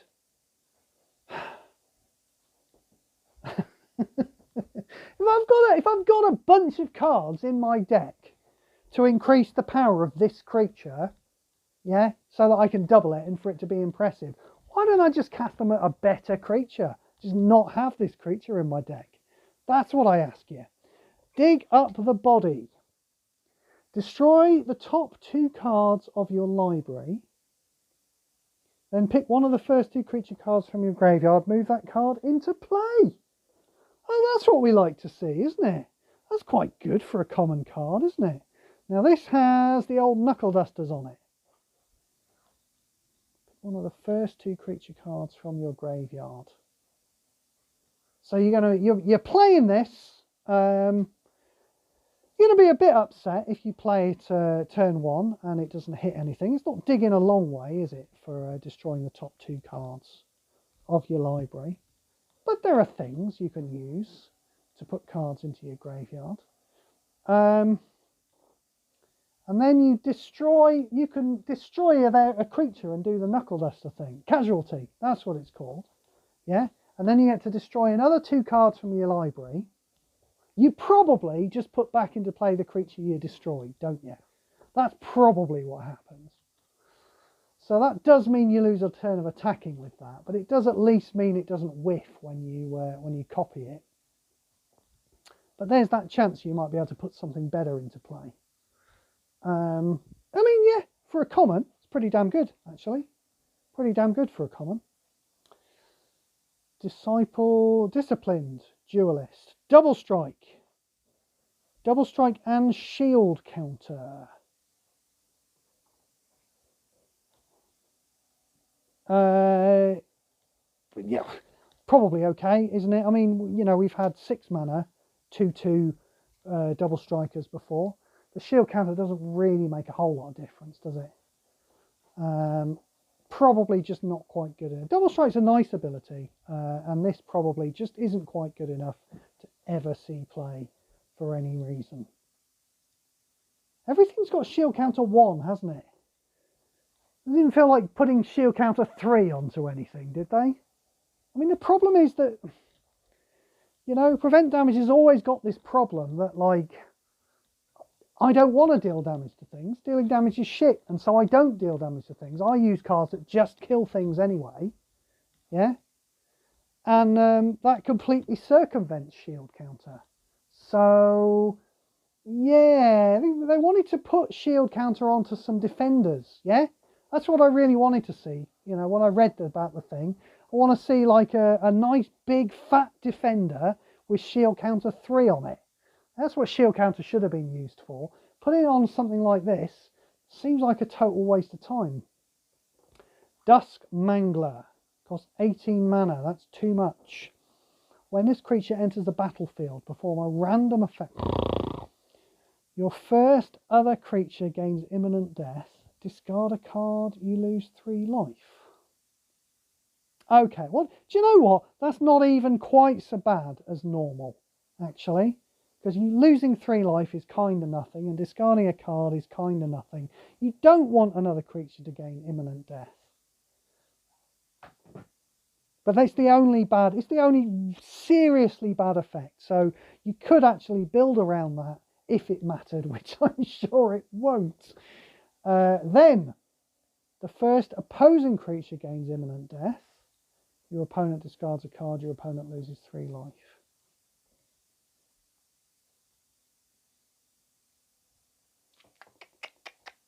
Yeah, it's way too expensive, isn't it? You know, again, just remember, Octagon, please try and remember there are cards in Origins that just say destroy target creature on them. Just blow something up for 8 mana. Yeah? All of this faff killing things in a complicated way. Nobody cares. We don't play with them because we never need to. Echo Inspector. Seems to be playing with portals there, in fact. Oh, now he's got the hand... I've forgotten what the handshake thing does. I've been doing quite a good job so far today, haven't I? Remembering what things do. Let's remind ourselves what the handshake thing does. What was the handshake thing?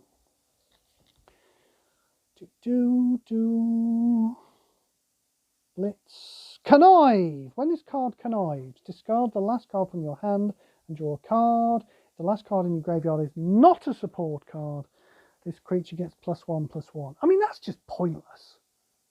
Just take the... If the last card in your graveyard is not a support card, just take those words out of the ability. Just streamline it. Make it just a little bit better. Just a little less complicated. It's still, you know, it basically doesn't change the ability at all. It's still quite a weak ability. Let's do this to go back to our thing, and then it doesn't reset the pictures. Echo Inspector, here we go. When this creature enters the battlefield, it connives. Yeah, you see, that's the worst case scenario for conniving, isn't it? Who cares? We're paying 11 mana for a 2/3, and if we're very lucky, well, if we're reasonably lucky, I suppose, you don't have to be very lucky, we could be paying 11 mana for a 3/4. I don't want to pay 11 mana for a 3/4. I want better than that for 11 mana. Elegant Entourage. They are indeed elegant. Target other creature you control gets... Okay, there's just power and toughness. I don't want to play a creature with just power and toughness for 13 mana, regardless of what it does. Endless Detour. Fucking hell, I need to get my specs out for this one. Can I zoom? No, I can't zoom. I've got my magnifying glass. I've been using my magnifying glass recently to to read my boosters. I've got like 1,000, well over 3,000 boosters in my vault, and the number's so small, when it adds it all together, I can't read it. So I've had a magnifying glass. I'm 50 years old. Yeah, I'm an old man now. I'm allowed to do these kind of things. So I'll get my magnifying glass and it will help me read what this card does. Return an opposing Vanguard support at random to the top of your opponent's library. Okay, that is a reasonable start for a card that costs 6 mana. Yeah, and obviously has a lot more stuff. And it doesn't say target on it, so presumably we don't need a Vanguard in play to be able to play it. That's a good start. If you can't... Ah, that's a shame. Yeah, I can see if you can't written all the way down the side there. So this is obviously only going to get rid of one single card. Incidentally, looking at that picture, does that remind anyone else of Batman? I mean, Streets of New Capenna, New Capenna does seem a Gotham-like kind of city, doesn't it? So I see no reason why it shouldn't remind us of Batman. But anyway, so what are we doing? We're putting a Vanguard support, untargeted, at random, on top of your opponent's library. If you can't, return target opposing creature to the top of its owner's library. Now that is a shame. This is a shame that it's target opposing creature. Presumably though, it won't trip itself up, you know, and if there's a GR in play, it will say, oh, well, you couldn't do that. We'll carry on reading the card. You know what I mean? And it won't just say, oh, well, there was a creature in play, but you couldn't target it. So fuck you, this spell does nothing. You know? We'll assume it doesn't do that. If you can't, opposing non-land support, I mean, we should have expected the non-land, shouldn't we? If you can't, return the last card in a target player's graveyard. Right, I feel like I don't really want to do that. That card that was in the graveyard, that was probably the thing that he was prioritising playing anyway. You know? If it ended up in his graveyard, that's probably the least worst thing I could put onto his graveyard. Anyway, if you can't, return the first card in target player's hand to the top of its owner's library. So what we've basically got there is quite a decent removal spell, yeah? For 6 mana, it's hitting Vanguards, it's hitting target creatures, it's hitting non-land supports. That is a good spread. 6 mana is a very good cost.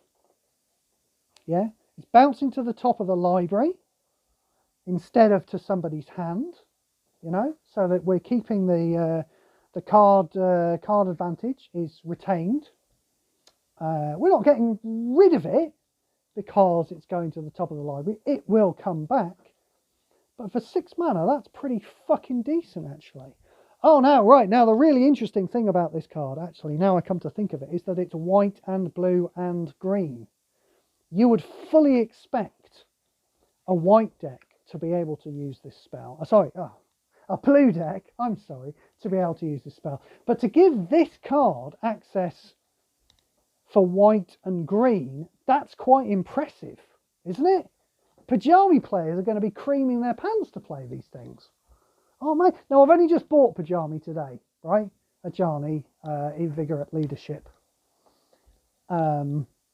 Only just bought him today, so I haven't been playing with him very much. But it's my understanding that because he shits out so many creatures to attack your opponent with, you generally just want to play with a lot of control cards in a Pajami deck, yeah? And this seems like the kind of control card you would definitely be happy playing in your Pajami deck. Again, green doesn't really have access to this type of thing. Normally, you can get rid of Vanguards, but I mean, all of the Vanguard removal we've seen for green so far in the set has been remove X shields from it. And this just goes pop, gets it straight out of play, puts it on the graveyard, you know? That's a big reset for something like, you know, for like a Teferi or a Tamiyo that's built up to its ultimate, and you just pop it away. This is a sweet card. I'm almost certain I'll be playing with it a ton. Of course, the fact that it's 3 colours has not gone past me for my own personal reasons, which is that it's excellent for playing with Karn. So I think I'm going to be playing with that card a shitload. It's good. I'm happy it exists. Who's that saying? McCullers says, I rather like Enders. Hello, McCullers. Oh, hello, Steve. It's Matthew. Right, okay. That's who you are. Right. Hello, Matthew. Yes, I like Enders Detour. It is a sweet card. It's probably my favourite of the set so far. Nice card. Might be a bit too good, really, to give to white and green. But, you know, we'll see. Errant Street Artist. This is this is a 0-3 defender with haste. Were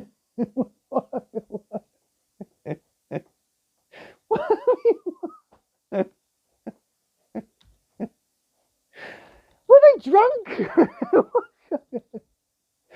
What? Why? Or is it?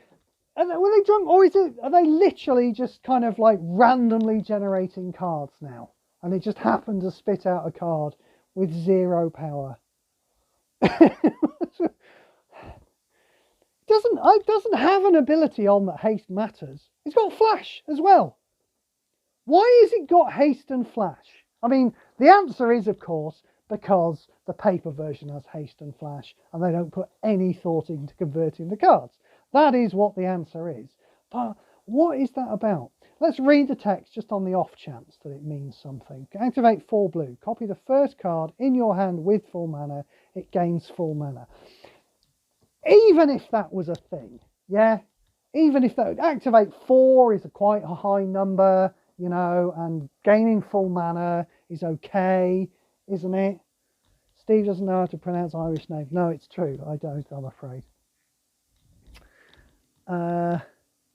It's Mick Yules, you buttface. I think I think I know how to pronounce a name like that. Thanks very much. I mean, thanks for telling me, but I don't think you really need to tell me this. It's McCullers. McCullers. So yeah, back to the errant street artist. Sorry. Yeah. Even if that was good, it's a 0-3 with defender. It's going to die before activating any gems.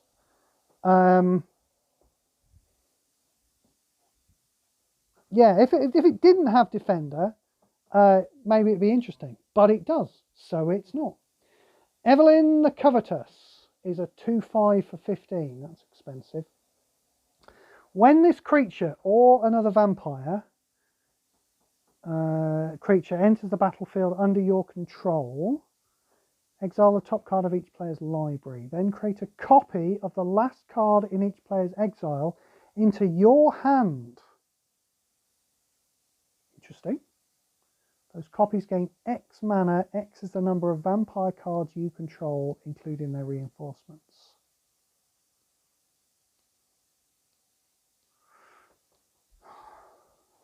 So I'm getting a lot of cards for it. What I'm not getting is value for my mana. I'm paying 15 mana just to play this damn thing as a 2/5, which is not big enough to actually be a clock. And then the cards that I'm gaining, I'm almost certainly not putting much mana into. I'm gaining one of mine, one of my opponents, every time I put a vampire into play.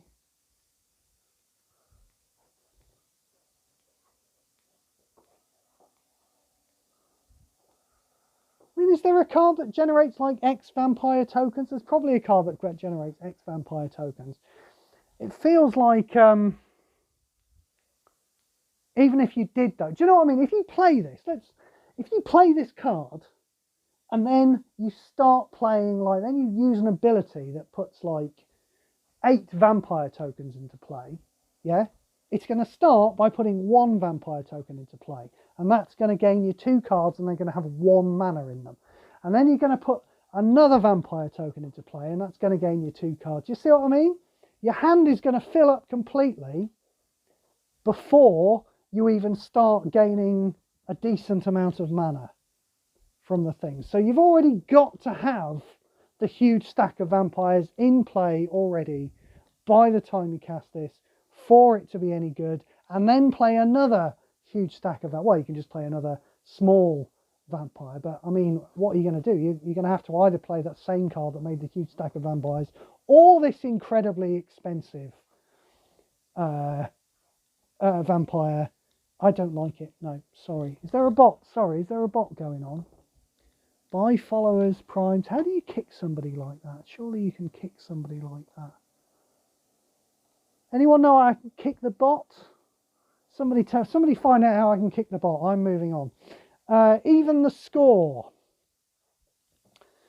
When your opponent draws a card, if this card is in your hand, reduce its cost by 3. Draw X cards. X is that card's stored mana. This card's presumably stored mana, not that card's stored mana. So this is going to draw you a bunch of cards, and it's probably going to be free. Do I care about drawing a bunch of cards that have no mana in them? I don't think I do, to be perfectly honest. I think I'm going to be playing Old Faithful Days Undoing, you know, and New Upstart, Time Reversal. Time Reversal's not been as good as I would have hoped it would be, but it's still pretty damn good, to be perfectly honest, you know. It's more irritating than it is bad, Time Reversal, you know. It's always upsetting when you cast a Time Reversal and you end up having to throw away a bunch of cards full of mana in order to get full effect from a Time Reversal. But you're only doing it because it's your best play and you're going to do even better out of it. So even though it's irritating, you're still doing well and winning the game. So yes, in conclusion, even the score, the problem with even the score is it's just not putting mana into things. I'm told the Wizard class players might like it. Maybe they will. Enjoy, you know. Though, I mean, there are combo cards, aren't there, these days? We've had that really silly card that converts 8 gems to blue. So, you know, it could be part of a combo deck. Me, Mr. Control, I'm probably not going to be playing this quite so much. The problem is that it doesn't generate mana. Evolving Door. I see what they did there. 'Tis an artifact. Activate 4. You may destroy the first mono-coloured creature you control. If you do, fetch the first creature card from your library. Then, if the last card in your hand is a multicoloured creature, that card gains full mana. So you're destroying mono-coloured creatures, like tokens. And you need to make sure you fetch multicolored creatures. That's not too hard. I don't know. You know, playing this card and waiting for an Activate 4. An Activate 4 is okay. And having to destroy a creature. It all seems like a bit too much hard work to me. You know? Feels like I'd rather be playing with that support from earlier. You know, the one that was fetching creatures and vanguards and putting 9 mana into them. Feels like I'd rather be playing with that. Again, that wasn't me. I didn't do that. Ugh. Don't know why it keeps reverting. Go away. Go away.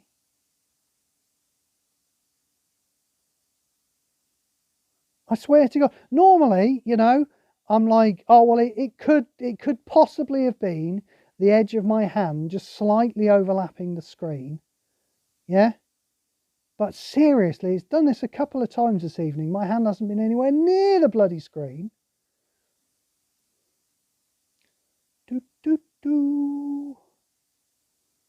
We have seen a couple of good cards this evening so far. We'll keep going for just a little while. Evolving Door. Yeah, I'm not bothered about Evolving Door. You can play with it if you like. Exhibition Magician. When this creature enters the battlefield, create a citizen token, otherwise create a gold token. You know, that's just more evidence, I think, that the token it's going to create is going to be a 1/1 token. Because if it's a common card, they wouldn't have a common card that costs 7 mana that give you a 2/1 and a 3/3, would they? No, that would be too good. Create 2 fish tokens today, apparently. Your buffed creatures get +1/+1.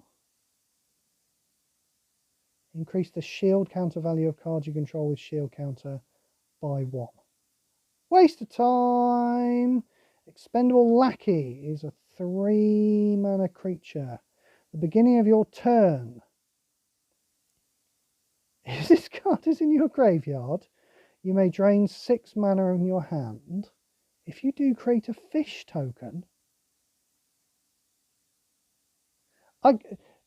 There's obviously some kind of clever story reason why this expendable lackey is turning into a fish or is stealing a fish for you or whatever, but I for one cannot figure out what the hell it is.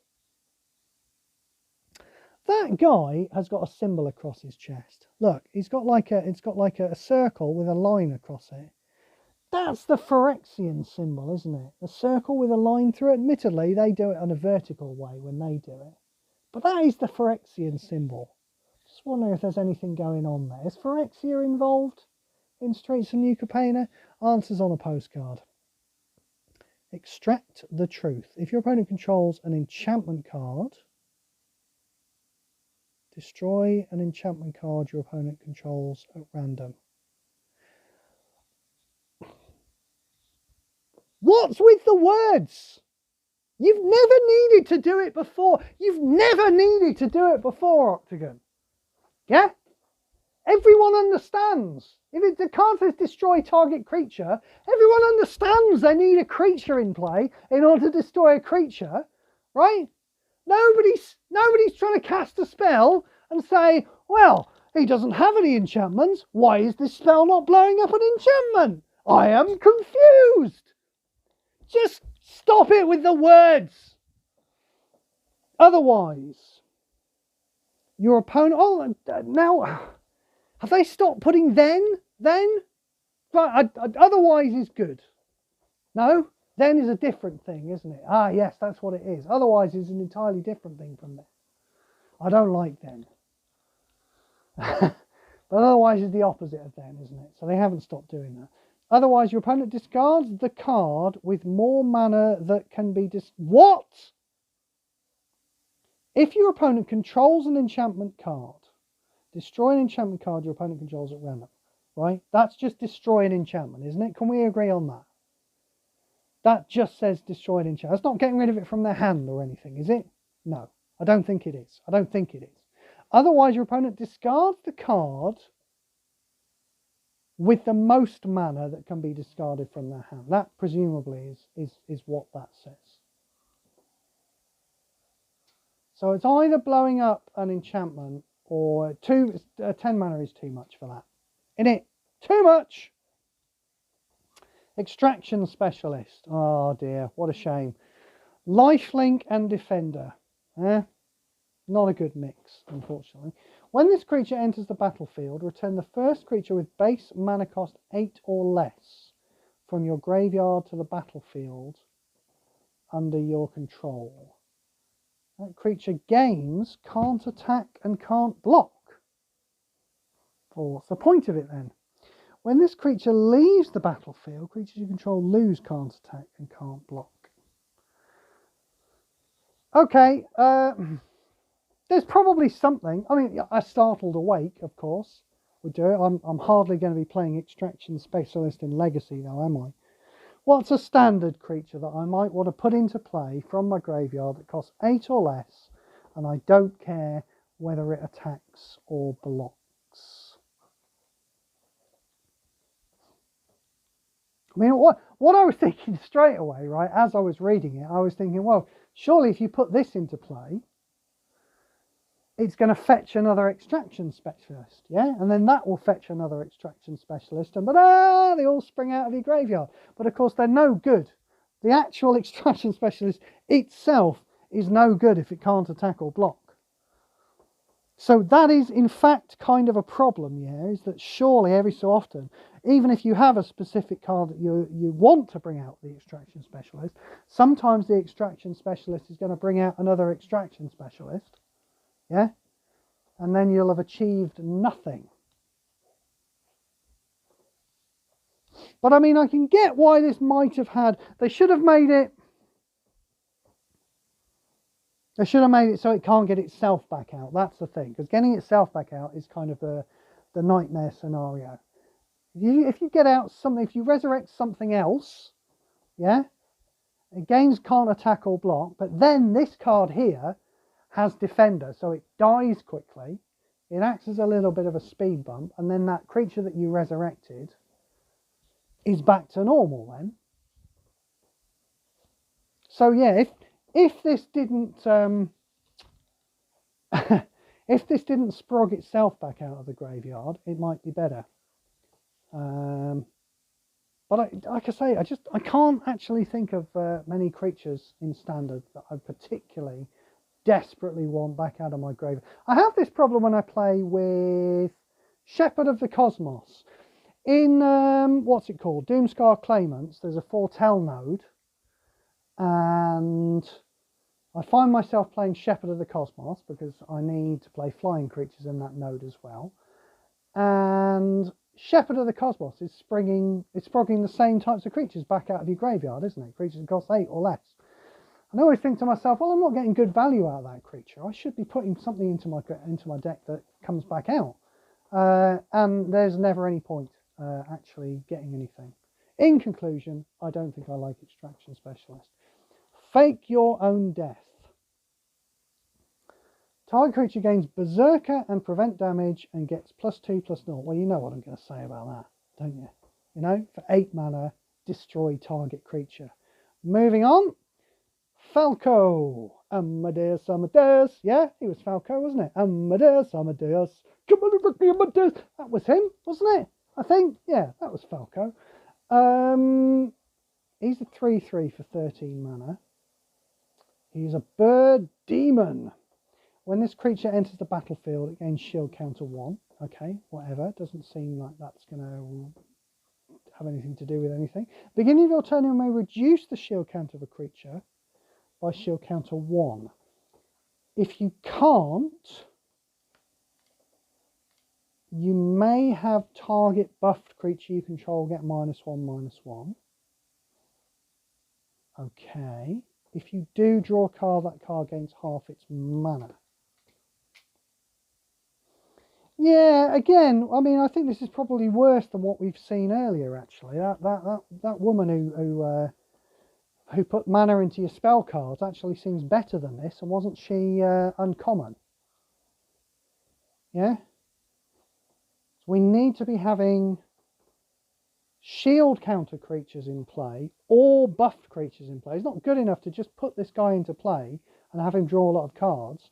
As soon as he loses his shield counter, he can no longer draw cards because he is not buffed. So, yeah. Don't know why target buffed creature. I mean, wouldn't this be fine as a mythic if it just said target creature? Yeah? You know, fair enough, it ate your shields. Yeah? In fact, fucking just take the fucking shield there. Just start the text right at the bottom, right? Creature, bird demon. At the beginning of your turn, you may have target creature you control get -1/-1. If you do, draw a card. That card gains half its mana. Wouldn't that be fine? Wouldn't that be fine as a card? That would be fine as a card. This card, not so much. No, we don't really like that card. We're not going to play with it. Fatal Grudge. Draw a card. It's a good start. Destroy the last creature you control, then destroy the last creature your opponent controls. Nah. If you can't destroy a non-land support you control, then destroy an opposing non-land support. I mean, that just sounds like it's going to be terrible, to be perfectly honest. I mean, destroying a creature, one of your creatures and one of your opponent's creatures is quite bad. Not the worst thing in the world, but it's quite bad. But I think, yeah, destroying a random support of yours and a random support of your opponent's is just terrible, isn't it? I think. I mean, I guess if you happen to have lots and lots of gold tokens in play.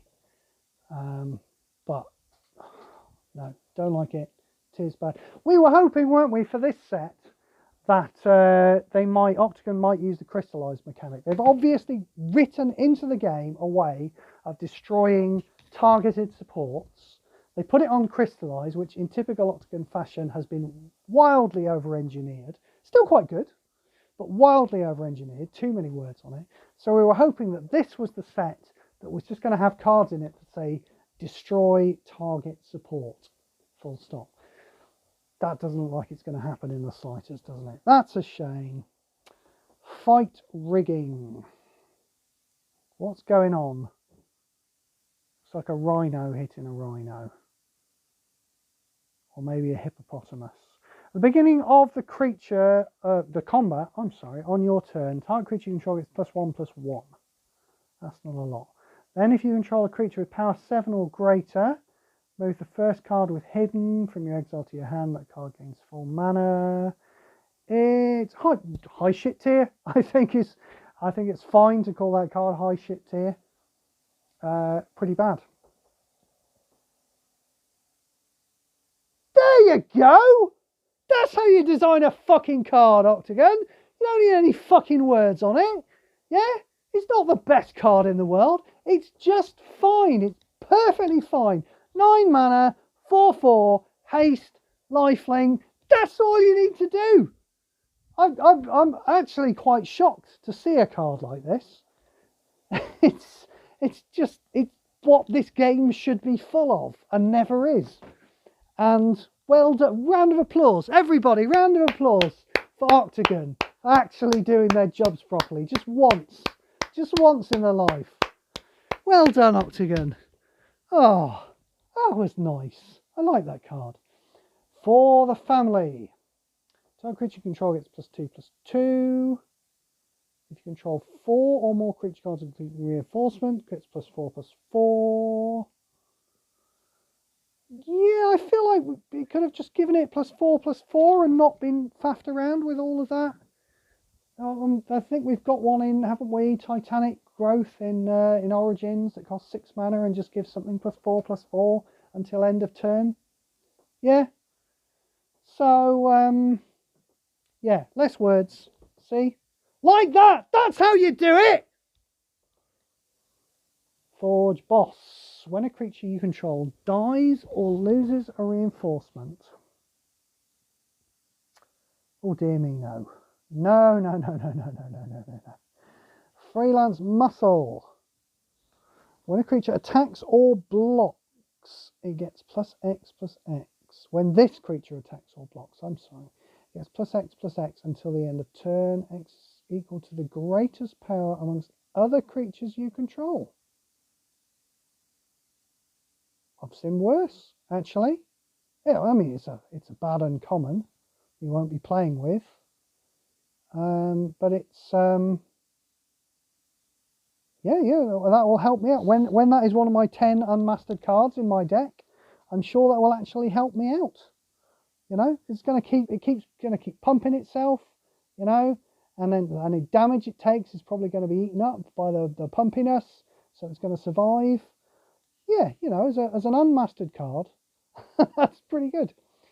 Gala Graters, Alliance, here we go. Perform a random effect.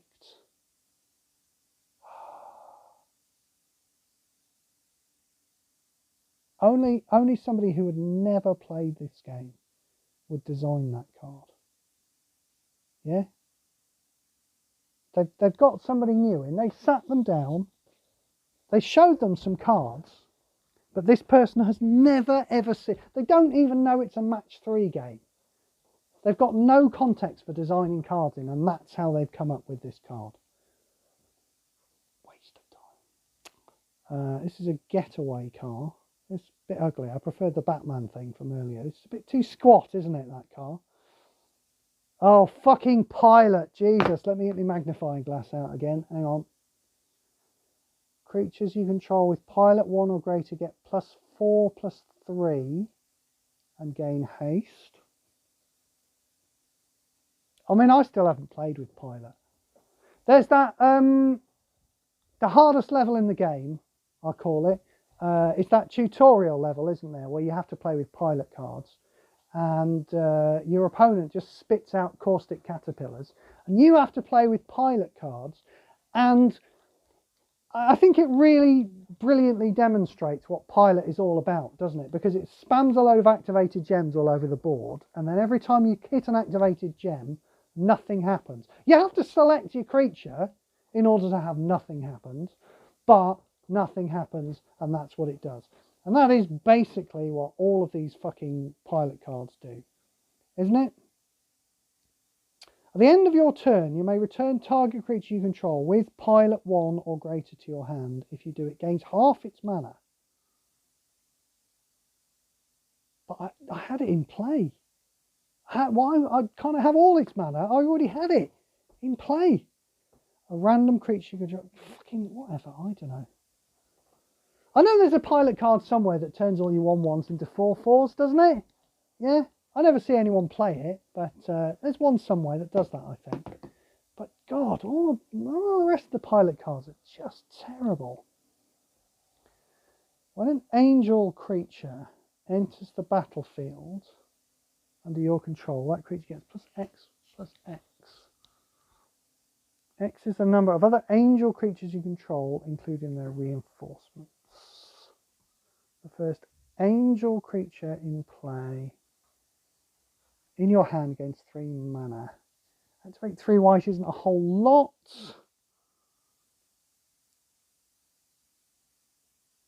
Yeah, rubbish. Don't care. Gilded Pinions. Create a gold token. First creature gets flying. Terrible. I've been on for 2 hours. Yes, I think I'm getting bored, I think, because I've been on for 2 hours. So I think we'll finish up fairly soon. Gerdigans. Shall we see if we can get going to maybe just one more good card? This is a fool's errand, isn't it? The idea of finding a good card before we end. But we'll try. Anyway, we'll give it a go. This is another one of those Blitz cards, and it's doing the same thing again, yeah? We go Blitz 15, but there's no reason why this card should die, because it doesn't have any combat abilities like Berserker or Defender, yeah? So it's just going to sit in play. It feels weird getting bad cards like this, you know, the ability to get you another card and pay for it,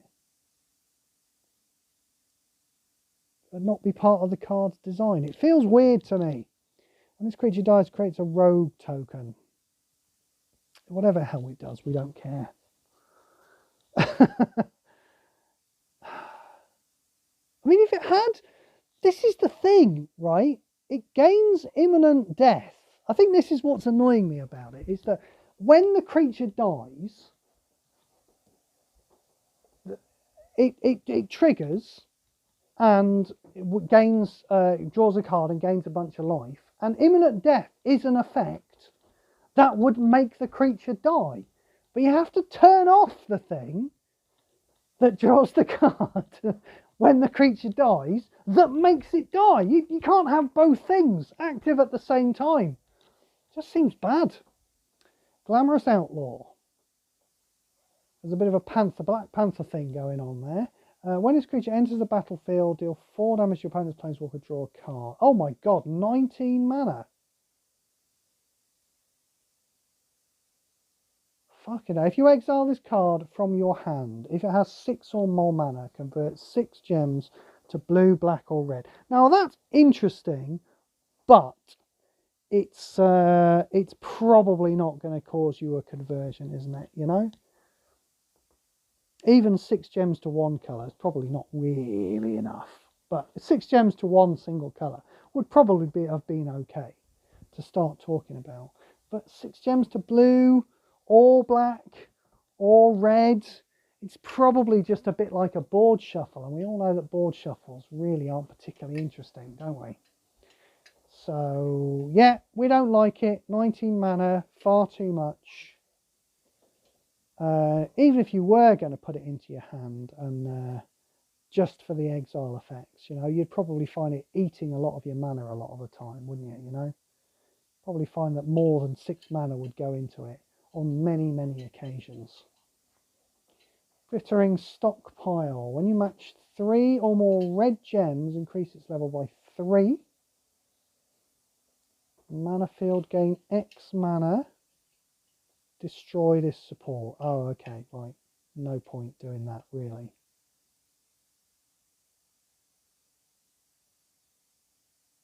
Yeah, just have a land, you know. You're jumping through hoops to get a good effect off that. Just have a land and it will just regularly give you a decent supply of mana. Everyone play with more lands. People don't play with enough lands. As you play with more lands. Play with more lands, people. Glittermonger. Activate 3, create a gold token. Shit! Gold Hound. We're not going to find a good card.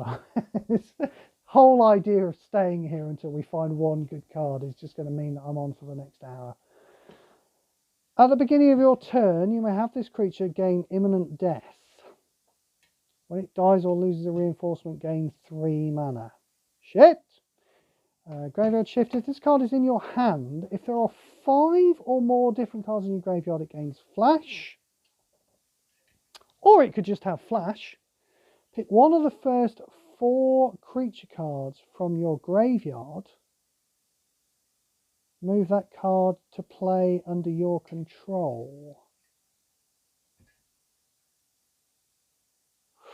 Yeah, I mean, I hate to say it, but that black common card we had earlier was actually throwing some cards into your graveyard to do that. You know, this is giving you more options, but it's not actually putting any cards into your graveyard at all.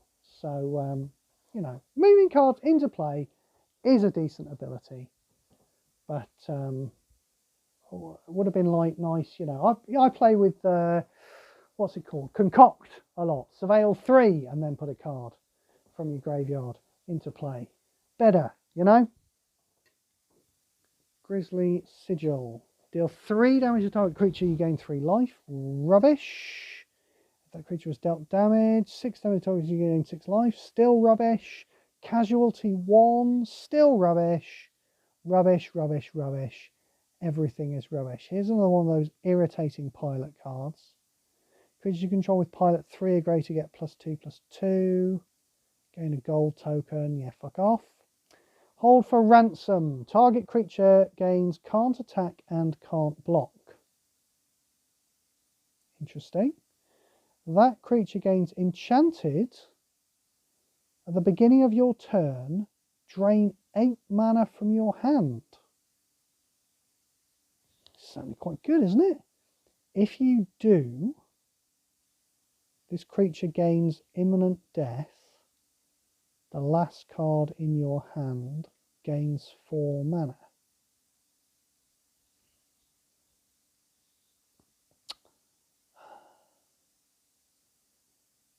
This creature gains enchanted. At the beginning of your turn, drain 8 mana from your hand. If you do, it gains imminent death. Draw a card. The last card in your hand gains 4 mana. I mean, that seems like it's going to fuck Greg up, doesn't it?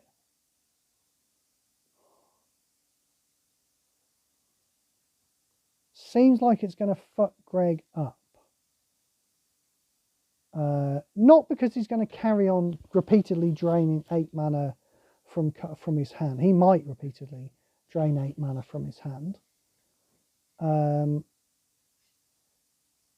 But the new card that he gains and the mana that goes into it is most likely going to be wasted.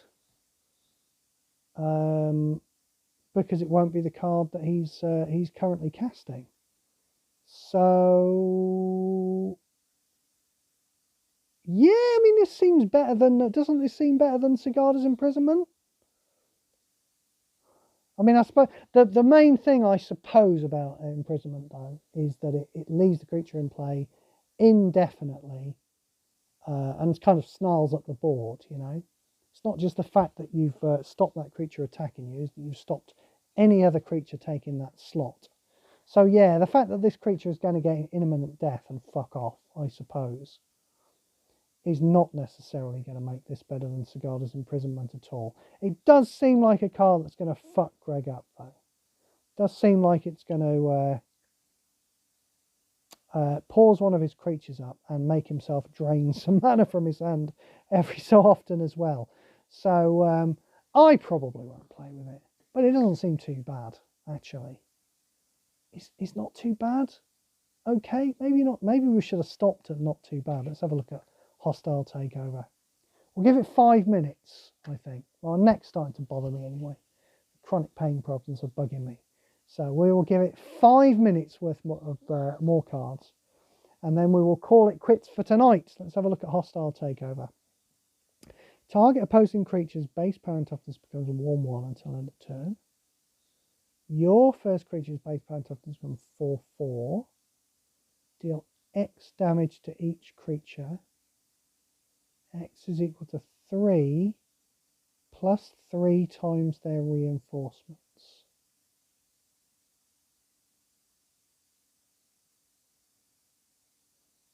So is that just saying kill all your opponent's creatures? Is that what that's saying? X damage to each creature. X is equal to 3 plus 3 times their reinforcements.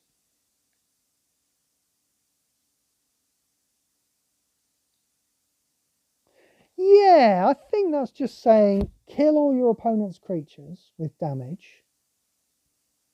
Don't kill your creatures with damage. It fucks your creatures up a little bit, but only until end of turn, and then your creatures come back to normal and your opponent's creatures are all dead. So this is not doing a finite amount of damage. This is doing exactly the right amount of damage to kill your opponent's creatures. That whole shield countery thing, of course, is going to actually come into effect and maybe stop your opponent's creatures dying. But I haven't actually seen any of your opponent's creatures, any creatures that I might want to actually play with shield counter, you know? I've not seen any tier 1 creatures with shield counter. This just looks like one-sided Wrath of God to me. And you've got to respect that, I think.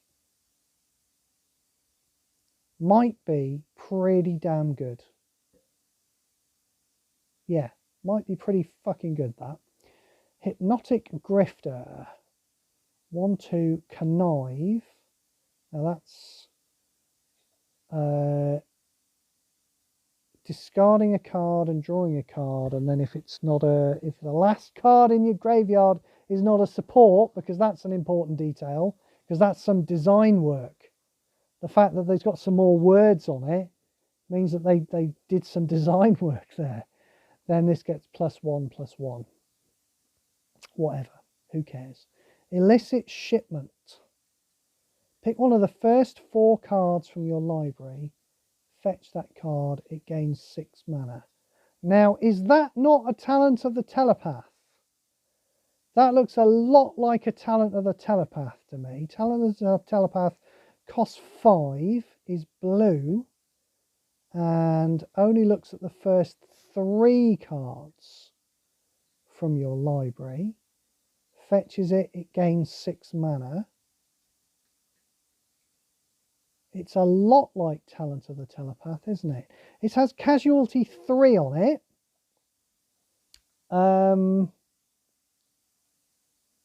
Again, probably not something you're really going to want to do. You're probably not going to want another random card when you've already got a creature in play. But you don't have to do it. Talent of the Telepath is a good enough card to play anyway. So the casualty is not at all important. It's just another option that you have. So that's a pretty good card, to be perfectly honest. Talent often doesn't make the cut. You know, Talent of the Telepath is one of those cards that you'd think you put in every single deck. But when you're tuning your deck, and you're looking for, you've got too many cards and you're looking for things to cut, it's talent that you often cut. So it's a very good card, but not a perfect card by any standards. And this is a lot like it. So it's a very good card. We like it. We like Illicit Shipment. Well done. Good card. Heroic. It connives. That's when you target it with something, isn't it? It has double strike. You have to actually target it to make it connive. You certainly want a double strike creature to be getting bigger. I mean, it's fine. It's probably better than earlier double strike. That 2/1 that we saw earlier that had a shield counter on it. Who cares about having a shield counter on it? Either way, though, you know, it's just power and toughness, really. The funny thing about the heroic is that anything you do target this card with is probably going to be much more important to its double striking mass than the +1/+1 you get for conniving, you know. So, you know, whatever. It's a double striking creature. I'm not too bothered. Incandescent Aria. Deal X damage to each non-token creature. X is equal to 3 + 3 times their reinforcements. That's a very strange card, isn't it?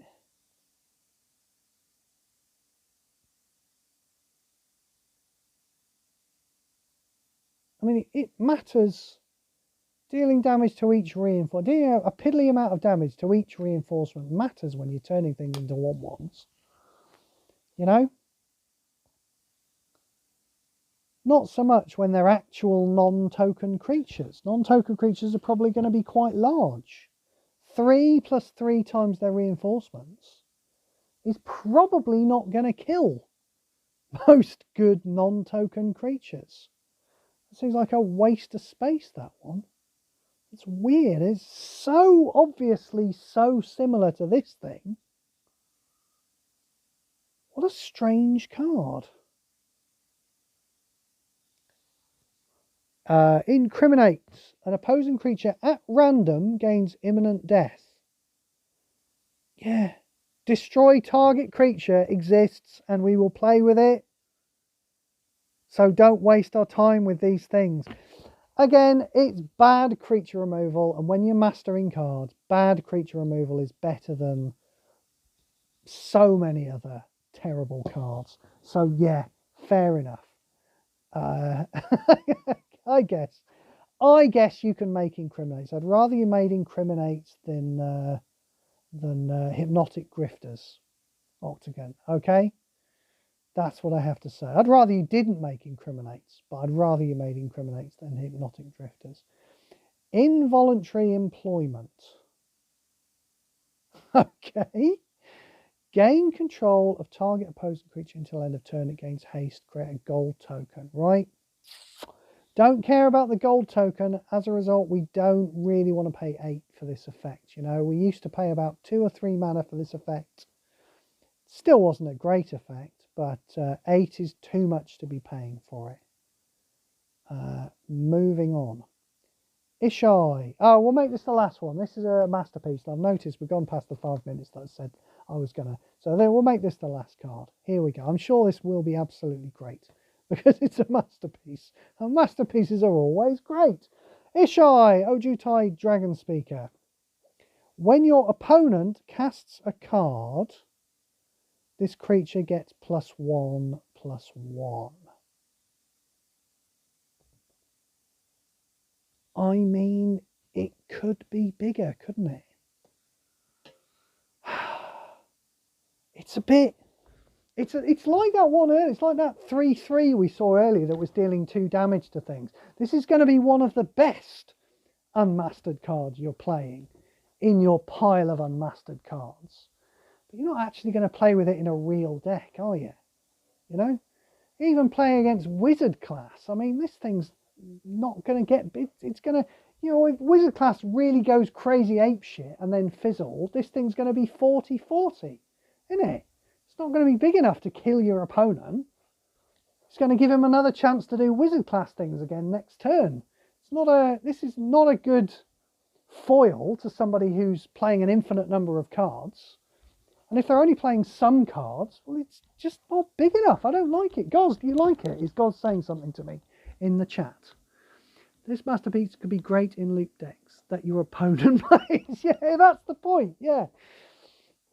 Sideboard against Route. No, you see, I don't think I would. Why would you sideboard this against a a suspected Wizard class deck when you can sideboard Test of Talents? Yeah, answer me that question. You're just not going to, are you? I wish Ishai's pound toughness doubled. See, that would be good, wouldn't it? Yeah, doubled. That would be pretty decent. I think that would be a playable card. I think it might be slightly too good. But, you know, even after he's played 5 cards, it's only a 16/16. He's got plenty of chance to kill it. There are creatures that are that good. I've been playing with Elder, I think it's called Elder Gargadon. It's like a 9/9 and it spits out a 3/3 every turn. More than every turn, actually. It spits out 3/3s when it blocks. There are creatures that are as good as this card would be if you made it double its power and toughness every turn. We could talk about whether it was too good, but at least it would be better than this. No, don't like it as it is. Whoever it is has given one little heart down there is wrong to have done that to this card because it sucks. Right, yeah. So I think that's it for tonight. How far have we got? Ishai, I. Where's that? A, B, C, D, E, F, G, H, I. Yeah, that's okay, isn't it? Yeah, so that, if we keep going at this rate, we'll split this up into 3 parts. We'll probably do part 2 tomorrow night. I cannot think of a reason particularly why I would not do it tomorrow night. So look out for your streams tomorrow night, people. Thanks for coming in. Had loads of people in today, on and off. We've had Goz, we've had Matt, we've had Lars, we've had Shmara, I've seen. So, and other people too, popping in and out. Thanks for joining us, everybody. Yeah, keep an eye out for the stream tomorrow night. I think part 2 will be tomorrow night. And you'll take care. Okay. How am I liking the set so far? I mean, we've seen about 2 or 3 good cards, which I think has probably means it's already better than, you know, we had the talent of the telepaths, and we had the good removal spell in 3 colours, didn't we? Yeah, I think it's already probably better than Neon Dynasty. Not seeing anything that's really exciting me yet, but I mean, there's time to find the 1 or 2 good masterpieces that Octagon have accidentally designed into the set through no fault of their own. Which one do I go to? Streamlabs, that's where I go. Okay, all right, I'll see you all soon, peeps. See you tomorrow night. Bye-bye.